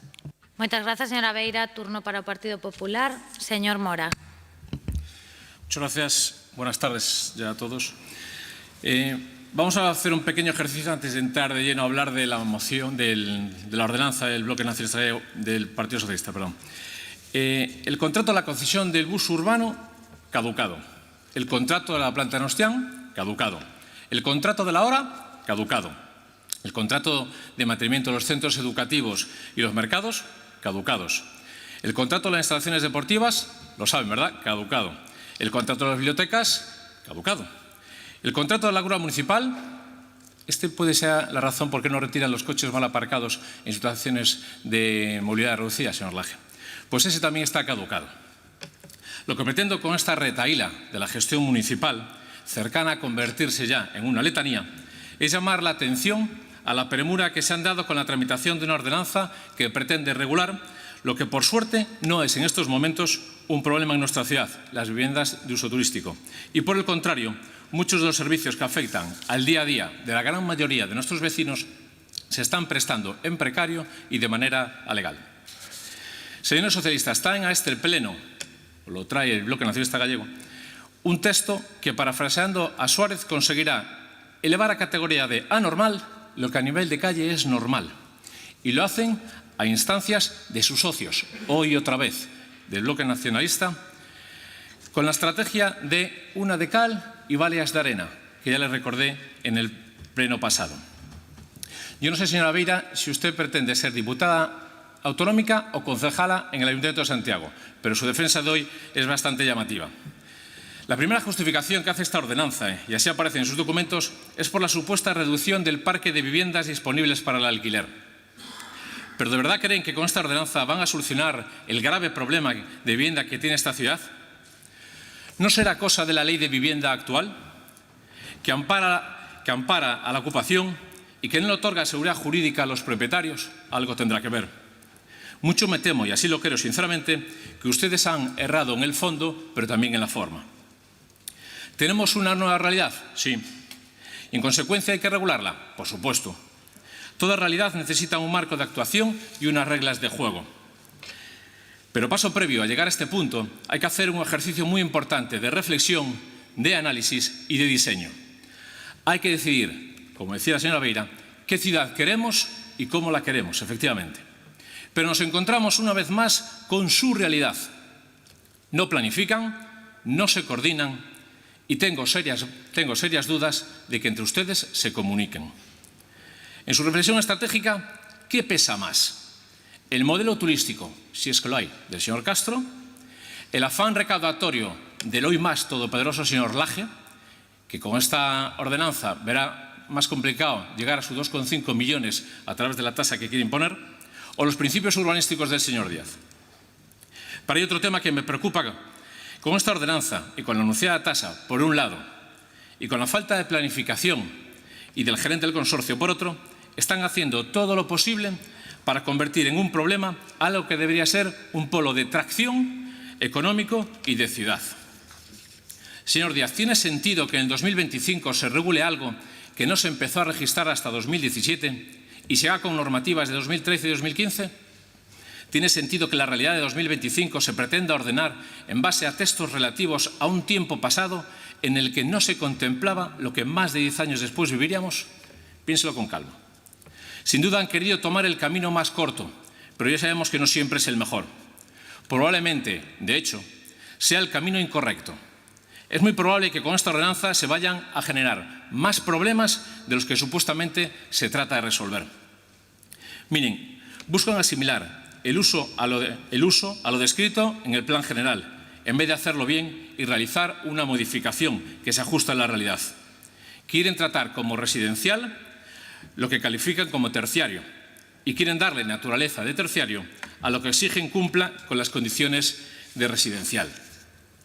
Por ejemplo, las viviendas de uso turístico se les exige que cumplan con el decreto de habitabilidad, como si esa vivienda fuera de uso residencial. Pero lo que ustedes proponen en la ordenanza es que se les considere de uso terciario. ¿No será entonces mejor llevar a cabo una modificación del Plan General para ordenar esta tipología y sus características? Por otra parte, la inmensa mayoría de las viviendas de esta ciudad no cumplen con ese decreto, ni con el de 2010 ni con el de 1992. De hecho, a día de hoy podemos decir que no es de obligado cumplimiento, puesto que a través del trámite de excepción se puede realizar obras de acondicionamiento. ¿Qué sentido tiene entonces exigirle algo a estas viviendas que no se les exige a las demás? Madrid, Bilbao, Sevilla, Toledo han realizado modificaciones en sus planes generales para regular esta situación. Incluso Vigo lo va a hacer. Pero también tenemos casos como el de San Sebastián y más recientemente el de Avilés, donde los Tribunales Superiores de Justicia de País Vasco y Asturias, respectivamente, han sentenciado que el modo de hacerlo es efectivamente a través de una modificación del Plan General. Desconozco sus motivaciones primarias o finalistas, pero lo que sí tengo claro, y no me cabe duda, es que con su modelo están convocando a las grandes fortunas o a los fondos privados para que inviertan en la ciudad. Con su regulación, priman a unos en perjuicio de los pequeños y medianos ahorradores. ¿Es esto parte de su modelo de ciudad del que hablábamos? Con su propuesta, en la que meten retroactividad, cerca del 90% de las viviendas de uso turístico se van a quedar fuera. Es decir, habrá muy pocas y muy caras. ¿Tendrá la ciudad capacidad para alojar a todos los visitantes en la próxima temporada alta de turismo? Además de la modificación del Plan General, que consideramos la base fundamental del planteamiento, creo que los requisitos y las condiciones que plantean no son las acertadas dentro de un modelo de ciudad en el que hasta que ustedes llegaron nadie era forastero. Señores socialistas, su modelo no nos convence, pero menos nos convence cómo quieren llevarlo a cabo. Muchas gracias. Moitas grazas, señor Mora. Turno para o Goberno. Están repartindo a convocatoria do Pleno para que asinen o recibí conforme quedan convocados e, cando paremos, entregan o recibí ao señor secretario. E quedan coas dúas follas restantes coa orde do día. Ben, señor Díaz, ten a palabra. Gracias, señora alcaldesa. Concordo plenamente co que decía a señora Vera, tanto no relativo co mercado tensionado da vivenda na cidade, e por eso estamos a tramitar, como anunciamos nestes días, esa declaración como zona tensionada de vivenda no termo municipal da Coruña, como tamén concordo, como levo aquí dicindo en numerosos plenos, coa falta, dende logo, de compromiso da Xunta de Galicia coa política de vivenda na cidade. O dato é claro, que aínda que agora se queran poñer as pilas. Dende 2009 que chegou o señor Feijóo ao Goberno de Galicia hasta 2023, na cidade da Coruña só se entregaron 40 vivendas públicas da Xunta de Galicia, 40 vivendas públicas, unha media entre 2.500 e 3.000 demandantes de vivenda protegida. Ese é o compromiso da Xunta de Galicia coa cidade. Agora parece que se moven e queren cambiar o paso. Dende logo, benvido sexa. O que lles pedimos neste debate da ordenanza de vivenda de uso turístico é que non só cambien o paso no que se refire á promoción de vivenda pública, seno que tamén cambien o paso no que se refire ás vivendas de uso turístico. Vivendas de uso turístico nas que a Xunta de Galicia fixo dende o minuto 1 de deixación de funcións ahora, tanto da súa regulación como do seu control, vivendas de uso turístico nas que a Xunta de Galicia está incumplindo a súa propia normativa porque non exixe que teñan título habilitante municipal, sino que está registrando vivendas de uso turístico nos concellos sen comunicarlle ao concello e sen pedirlle esa documentación municipal. Os concellos nos enteramos despois a renglón seguido cando pedimos acceso aos datos do REAT, e Xunta de Galicia que dende logo non está amosando ningún tipo de interese neste tema que hoxe debatimos aquí, porque se o tivese, o lóxico sería que se tomasen medidas a nivel autonómico e que se tomasen medidas para todos os concellos de Galicia de forma conxunta. Como decía na miña intervención inicial, señora Vira, en todo caso, este Goberno municipal está cumprindo cos que consideramos eses 3 pilares na actuación en materia de vivenda. A nova vivenda pública e protexida a través da xestión do solo e da construcción de vivenda pública, onde mesmo visitábamos esas obras do edificio de vivendas de Xuxán, regulación a través desta ordenanza de vivendas de uso turístico e tamén a través do mercado tensionado e, de logo, as axudas nas que tamén, volve a haber esa falta de compromiso da Xunta de Galicia porque no Concello da Coruña non haberá nestes anos axudas á rehabilitación con diñeiro autonómico, o cal é un escándalo que pasa desapercibido, pero unha realidade. É a primeira vez que no plan de vivenda, no plan estatal de vivenda, a Xunta de Galicia non aporta nin un só euro, e só se dedica a xestionar o diñeiro doutros, neste caso do Estado e do Concello. O tema do uso está claro, o Tribunal Supremo xa se pronunciou, eu creo que hai que cumprir as sentenzas, non podemos elegir cando as cumplimos e cando non, entón o Tribunal Supremo é claro, as vivendas de uso turístico son un uso terciario e, polo tanto, nós que temos un plan xeral que regula as posicións dos usos terciarios e consideramos que esas posicións dos usos terciarios son válidas para as BUT, tramitamos esta ordenanza que consideramos que o que fai non é contradecir o plan xeral, senón detallalo máis e regulalo máis. Dende logo, de momento, estamos cumprindo, ainda con a ordenanza sen aprobar inicialmente, posto que dende outubro só Coruña e Santiago baixou o número de BUT rexistradas no READ, son as únicas dúas cidades nas que baixa, e creemos que con esta ordenanza, dende logo, non só vai a baixar máis ese número, senón que ademais van a poder situarse en posicións no edificio que permitan mellorar a convivencia e mellorar o problema da vivenda na cidade. Señor Mora dice, no es un problema en nuestra ciudad, ¿no? El de las viviendas de uso turístico. Y la verdad es que eso mismo decía hace nada su compañero, el alcalde de Málaga, Paco Torres. Decía que no tenían ningún problema, que los malagueños que no tenían vivienda en Málaga, que lo que tenían que sacarse es un abono de transporte y que podían vivir en otros municipios del extrarradio, con que se pagasen el bus, ya estaba. Que las viviendas de uso turístico no le parecía que causasen ningún problema. Acto seguido, yo creo que no tardó ni un mes, tuvo que llevar no sé si a pleno, a Junta de Gobierno, el inicio de los trámites para regular las viviendas de uso turístico.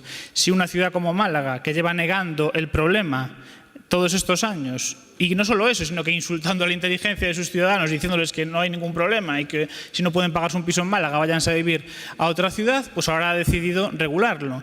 Y yo creo que lo lógico de las ciudades en las que no estamos en el punto de Málaga es tomar medidas en el momento en el que no tenemos que decirle a nuestros ciudadanos, oiga, si no pueden pagarse un piso, váyanse a Culleredo y páguense el Metropolitano.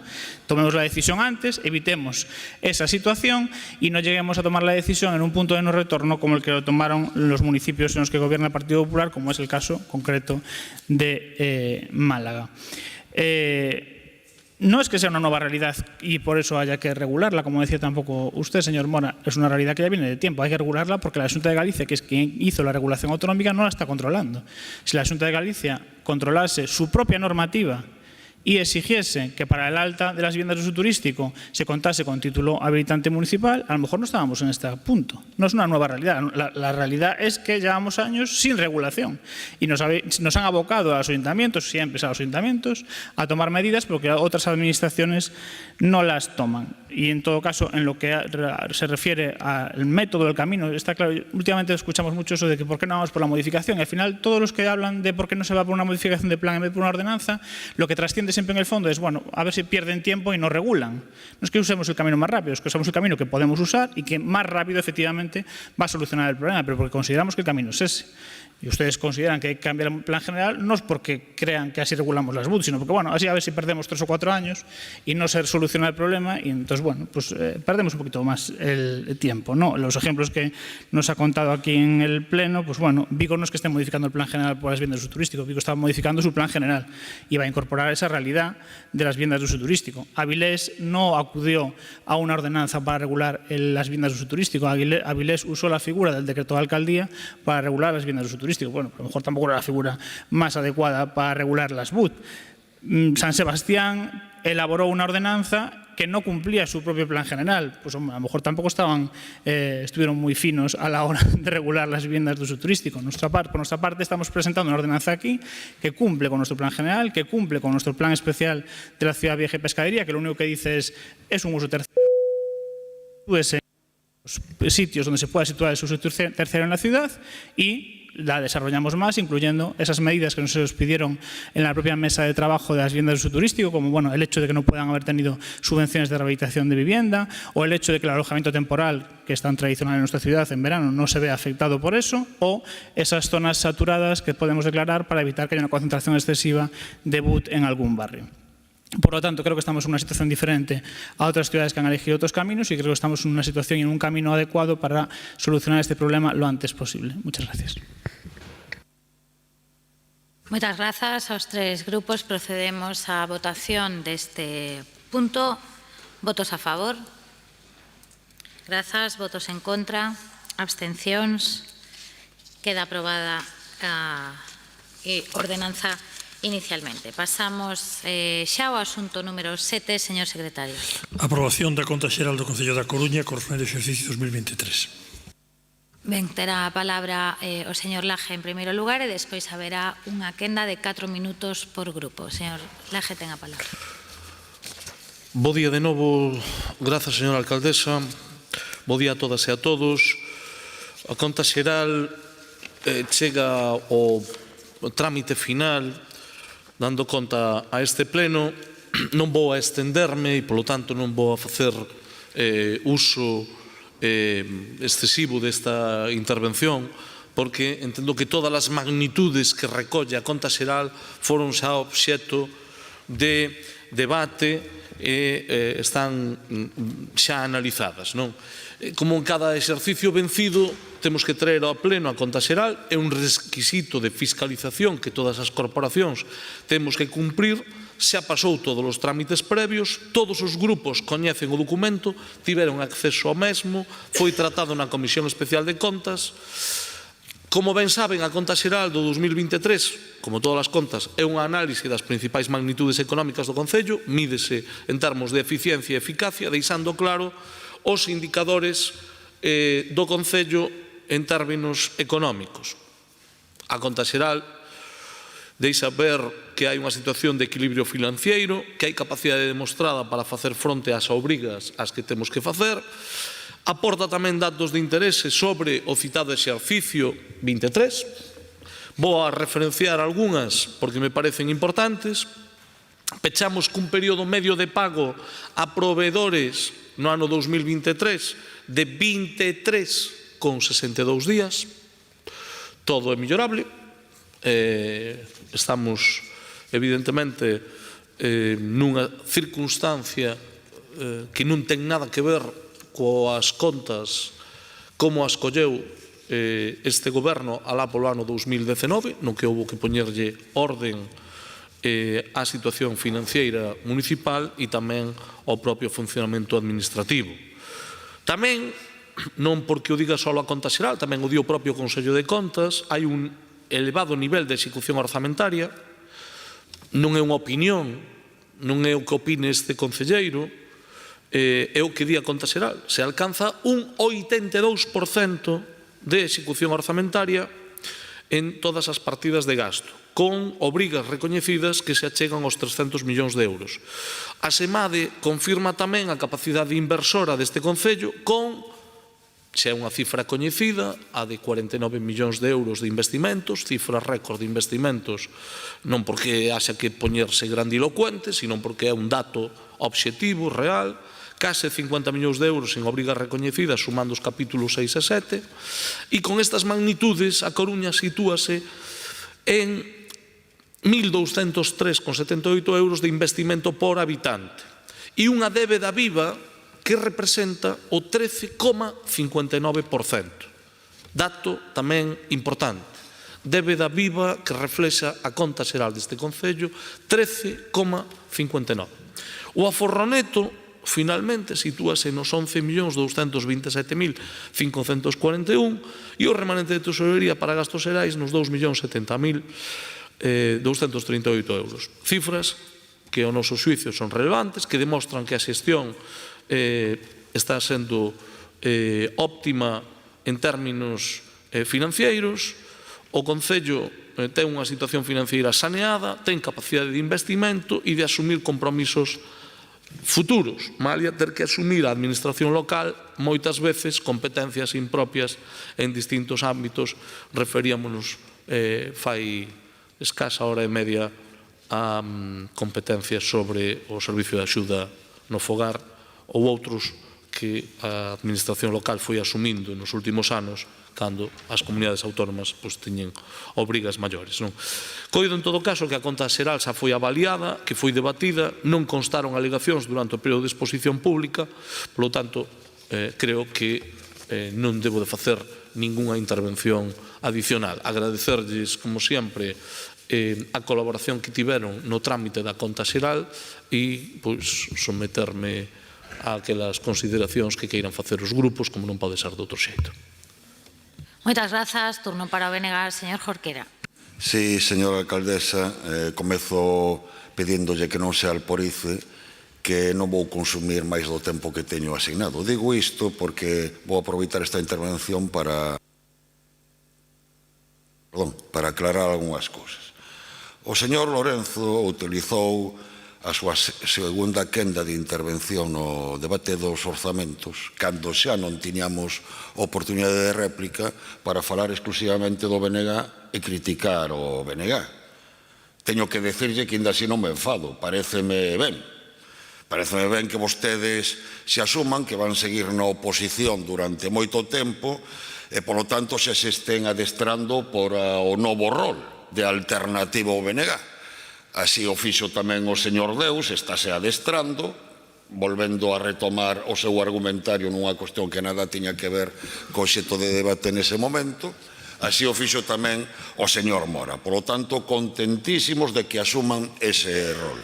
Iso sí, teño que decir que me conmove a preocupación do Partido Popular pola transparencia, polo control democrático, a ver se empezan a practicar na Xunta de Galicia e no Parlamento de Galiza, iso sí, e asáltame unha dúbida, e pídolle que me aclare, señor Lorenzo, cando teña oportunidade.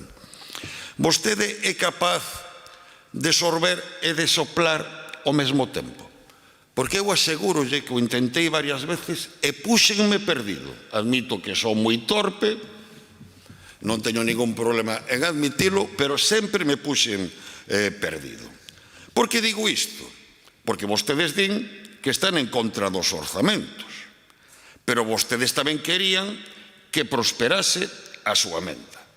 Pese, como intentei aclarar, a que se aprobaba esa emenda, os orzamentos entraban a trámite, se abría un período de exposición pública, de presentación de alegacións, logo terían que ser sometidos á aprobación definitiva deste pleno, e para que se consolidase esa emenda terían que votar a favor da aprobación definitiva. Por iso, eu pregunteille se ian votar a favor da aprobación definitiva. E non contestou. Non contestou se estaban dispostos a votar a favor da aprobación definitiva. Sabe por qué? Permítame que yo diga eu. Porque non vai a ser que entón quen votase esa emenda fose o PSOE. Porque, claro, se eu fose do PSOE e tiñan a aprobación dos orzamentos por parte de vostedes simplemente aceptando a emenda ás bases de execución, voto a favor, aseguro unha maioría para que se aproben os orzamentos e a señora Inés Rei non se sometería a unha cuestión de confianza. Pero, claro, a vostedes esa foto non lles interesaba. Porque un problema, señor Lorenzo, é que vostedes reducen a política a fotos. A eso reducen a política. Interesáballes a foto dunha derrota do goberno central, por eso votan en contra da suba das pensións, pero claro, logo non lles interesa unha foto de que vostedes son os que impiden que suban as pensións e por eso se inventan unha foto de recollida de asinaturas nas rúas e de recollida de asinaturas en change.org para decir que son as campeóns da defensa das pensións. E non lle interesaba a foto duns orzamentos aprobados polo PP e polo PSOE e se inventan unha emenda que saben que non tiña ningún percorrido posible polas razóns que estou explicando, porque tamén lles interesa a foto de ver se consiguen presentar o BNG como responsable de algo do que non ten arte nin parte, que é a modificación das bases de execución. Porque se entenden a política. E o mellor, dalle resultados. Eu non discuto que algunha xente pode tragar. Vivimos no tempo das fake news, vivimos o tempo das creencias irracionais, porque as fake news o que provocan son o crecemento das creencias irracionais, o tempo da intoxicación. Hai moita xente que cree que a Terra é plana, que nega o cambio climático, que pensa que as vacinas son malas, que creen que a dana é inventada. E o outro día, e isto non é mentira, foi unha farmacia, había un señor que se queixaba de que tempo tan malo facía e decía que desde que goberna no Estado Pedro Sánchez foi moito máis tempo. É certo, vivimos en tempos de irracionalismo. Pero mire, señores do Partido Popular, mentres eu teño un rol político, eu vou intentar facer política seria para xente seria. E a vostedes no pleno de hoxe faltoulles seriedade. Moitas gracias. Moitas gracias. Por certo, perdón, ímonos a abster na votación da conta xeral de 2023. Ben. Non me alporizo nada, que hoxe estou ben tranquiliña. Así que sobre a conta xeral xa falou, é o turno do PP. Quen fala? Señor Rodríguez. Dou por sentada a mesma comprensión e tranquilidade da nosa alcaldesa para a miña intervención. Eu si vou empezar falando da conta xeral. Tratándose do laxerato de Inés Rei, cada vez máis laxerato e menos rei, a conta xeral é ao orzamento do Concello o que as fantasmas do Nadal ao señor Scrooge no conto de Dickens, porque dá igual que falemos das contas xerais pasadas, das presentes ou das futuras. Ao igual que as fantasmas de Dickens reflectían a pobreza de espírito do señor Scrooge, as contas xerais reflicten ano tras ano a ineficacia estructural que define a este goberno. No exercicio 2023, Inés Rei deixou sen gastar 63,6 millóns de euros, pero o que é aínda peor, ingresou 56 millóns de euros máis do que foi quen de gastar. Deses 64 millóns que deixaron sen gastar, 44,2 correspondían a investimentos nos nosos barrios, nada menos que 1 de cada 2 euros orzamentados destinados a mellorar os nosos barrios quedaron no caixón. Un total de 225 millóns dende que goberna ata o 31 de decembro de 2023. E suma e sigue. Son datos da conta xeral. Evidentemente, cada quen se agarra aos que máis lle interesa. O señor Laje aos seus, nos a estes, que son igualmente certos. Igual que é certo que a conta xeral acredita que o desempeño deste goberno en determinadas partidas moi relevantes é un ano máis manifestamente mellorable. Deixáronse que executar o 73% de subvencións para a rehabilitación de edificios, 1,7 millóns. O 61% de subvencións para instalar ascensores, 1 millón. O 66% para obras de reparación en colexios, 1,2 millóns. O 88% en instalacións deportivas, 1,5 millón. E peor aínda, para un goberno que se autodenomina progresista, deixaron de investir no ámbito social o 23% da emerxencia social, 250.000 euros, o 56% da renda social, 850.000 euros, o 20% de programas sociais, 443.000 euros, e o 25% do bono taxi, 40.000 euros. A única excepción a esta inexecución estructural foi a de sempre. Inés Rei executou no 2023 o 101% do orzamentado para a propaganda. Esta é a fantasma da conta xeral presente, igual a do pasado e igual a do futuro, porque segundo a liquidación que acompaña o proxecto de orzamentos que vende ser recitado hai uns minutos, no 2024 o Goberno Municipal ingresou 57 millóns de euros menos dos que orzamentou e deixou sen gastar 112 millóns de euros, deles 80 correspondentes a investimentos en obras nos barrios da nosa cidade. E non quero rematar sen dar os meus parabéns aos principais beneficiados desta nova era dourada do laxerato que hoxe comeza. O señor Laje e o señor Jorquera. Ao señor Laje porque, aínda que pareza imposible, vende a acumular máis poder do que xa ten. Vai a ser vostede, señor Laje, responsable da execución do 30% do orzamento e se reserva a capacidade de mangonear noutro 70%. A fronte dunha consellería de planificación estratégica na que cada vez está máis claro que o que se está a planificar estratégicamente non é, dende logo, o futuro da nosa cidade. E a vostede, señor Jorquera, porque máis alá do paripé de hoxe, do que falta do vindeiro martes, ven vostede de ascender de socio a cómplice do lagerato. Paripé, sí, porque a verdade é que vostede, o BNG, pode elegir entre que esta situación que tan duramente critica continúe ou non. Elixirán a continuidade. Vostedes foron os únicos responsables de colocalos aí e son vostedes os responsables de que aí vayan a seguir. Non lles pedimos que nos apoyen, non o precisamos. A nosa nos apoyaron os coruñeses e as coruñesas, convertindo o Partido Popular no partido máis votado que gañou as eleccións. Só é preciso que non apoyen o que tan duramente denuncian. En experiencia en oposición sí que lle recoñezo moita máis que a nós. E tamén en inventar fotos. Home, señor Jorquera, co cariño que lle teño non pode ir vostede aquí a falar de fotos inventadas que aínda están quentes as dos peles. Aínda non vai ningún ano con aqueles países de Texas e de Corea. Por favor. Pero mire, señor Jorquera, insisto, isto creo que quede moi claro. Vostede sabe, non dubida do meu aprecio persoal e do meu respeto político. Vostede non cometeu ningún delito. E máis, nin o vai cometer. Vostede non vai precisar nunca de ninguna amnistía. Eu poño a man no lume por vostede. Pero ven vostede de convertirse hoxe no Puigdemont coruñés, sen necesidade de ir a Waterloo, dende o Castellón, que ten moito máis mérito. Son vostedes o Junts de Inés Rei. Faltoulles esta mañá a chamar a este goberno negligentes, trileros, gandules, piratas, prepotentes e manipuladores. Faltoulles iso. E ollo, que a min, dende un punto de vista de estrategia política, o entendo. Dende que hai escasamente un mes decidiron ser vostedes un living apart together, esas parellas que o son, pero viven separados, o BNG lle vai mellor ca nunca na súa senda ideolóxica. No que vai de ano, a ordenanza das vivendas de uso turístico, a declaración de zona tensionada, máis logros, señor Jorquera, que en 5 anos de Pacto a Coruñesa. Nesta cidade temos pasado de non ter proxecto o do BNG, de Guatemala a Guatepeor. Remato, señor Jorquera, vostede, insisto, é un político con experiencia, o que máis experiencia ten de todos os que estamos aquí hoxe, sentados.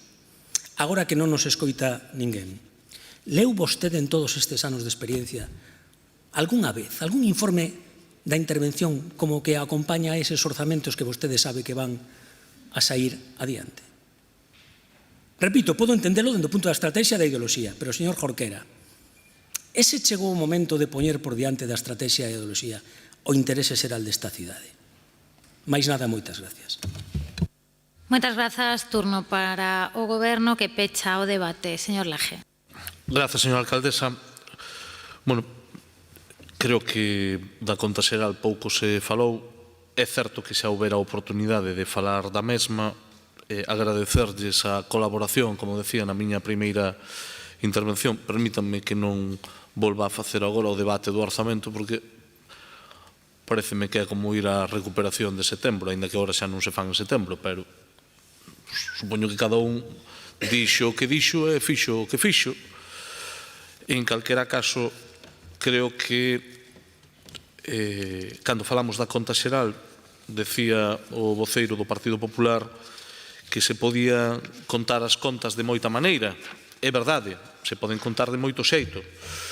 O que ninguén dubida é que a conta xeral di que hai unha execución orzamentaria moi elevada que alcanza o 82% en todas as partidas de gasto. Non o dice este concelleiro, diu a conta xeral. Alégrame moito que fagan referencia a todos os informes. Eu creo que está ben. Creo que está ben que tamén para facer as críticas se recoñezan algunhas cousas. O ano 23 foi o ano de maior investimento deste concello dende que hai rexistros, concretamente 49 millóns de euros. Poden decir que houve algunhas actuacións que non se executaron, e é certo. Agora, imagínese se este ano 23 foi o de maior nivel de execución orzamentaria e de maior nivel de investimento, como serían os outros? Imagínense tanto que fan alusións incluso a informes que en nada cuestionamos, que respetamos, pero estaría ben facer unha comparativa, non? Sobre todo cando alguén tuvo responsabilidades de goberno. Cando gobernou o Partido Popular neste concello, por coller o ano 15, o millor, xa para que saiban que non collo así non está buscado, o millor. O investimento real previsto no ano 15 era de 36 millóns 51.054. A débeda sobre os recursos correntes era do 34,94%, concretamente 80.600.000 euros, que acabou elevándose finalmente a 100 millóns no período no que gobernaron. No ano 2025, a débeda sobre recursos correntes é aproximadamente prevista dun 16%, é dicir, menos da metade de cando vostedes gobernaban. Pero a previsión de investimento real é de 57.854.454 máis as transferencias de capital, polo tanto, 71 millóns de euros.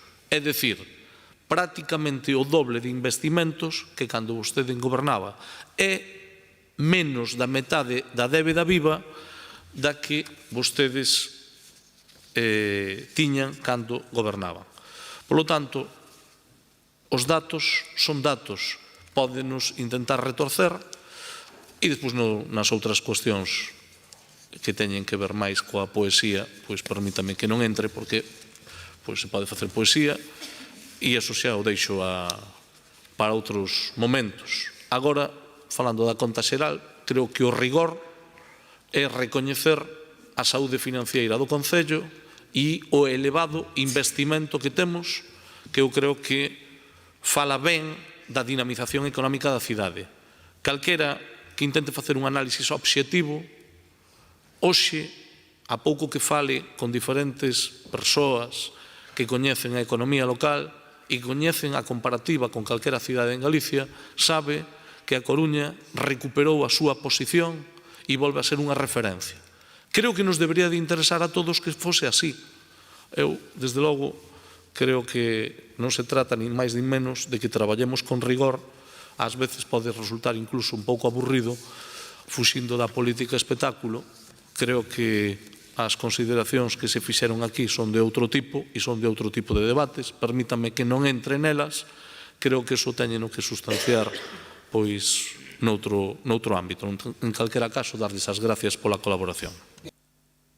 Moitas grazas. Procedemos á votación deste último punto da parte resolutiva. Votos a favor? Moitas grazas. Votos en contra? Abstencións? Pois queda rexeitada. Sí, non? Sí. 12, 10, 4. Perfecto. Rematamos aquí a parte resolutiva. Facemos unha parada, se lles parece, unha hora, hora e 10, 15:40, retomamos a sesión. Grazas.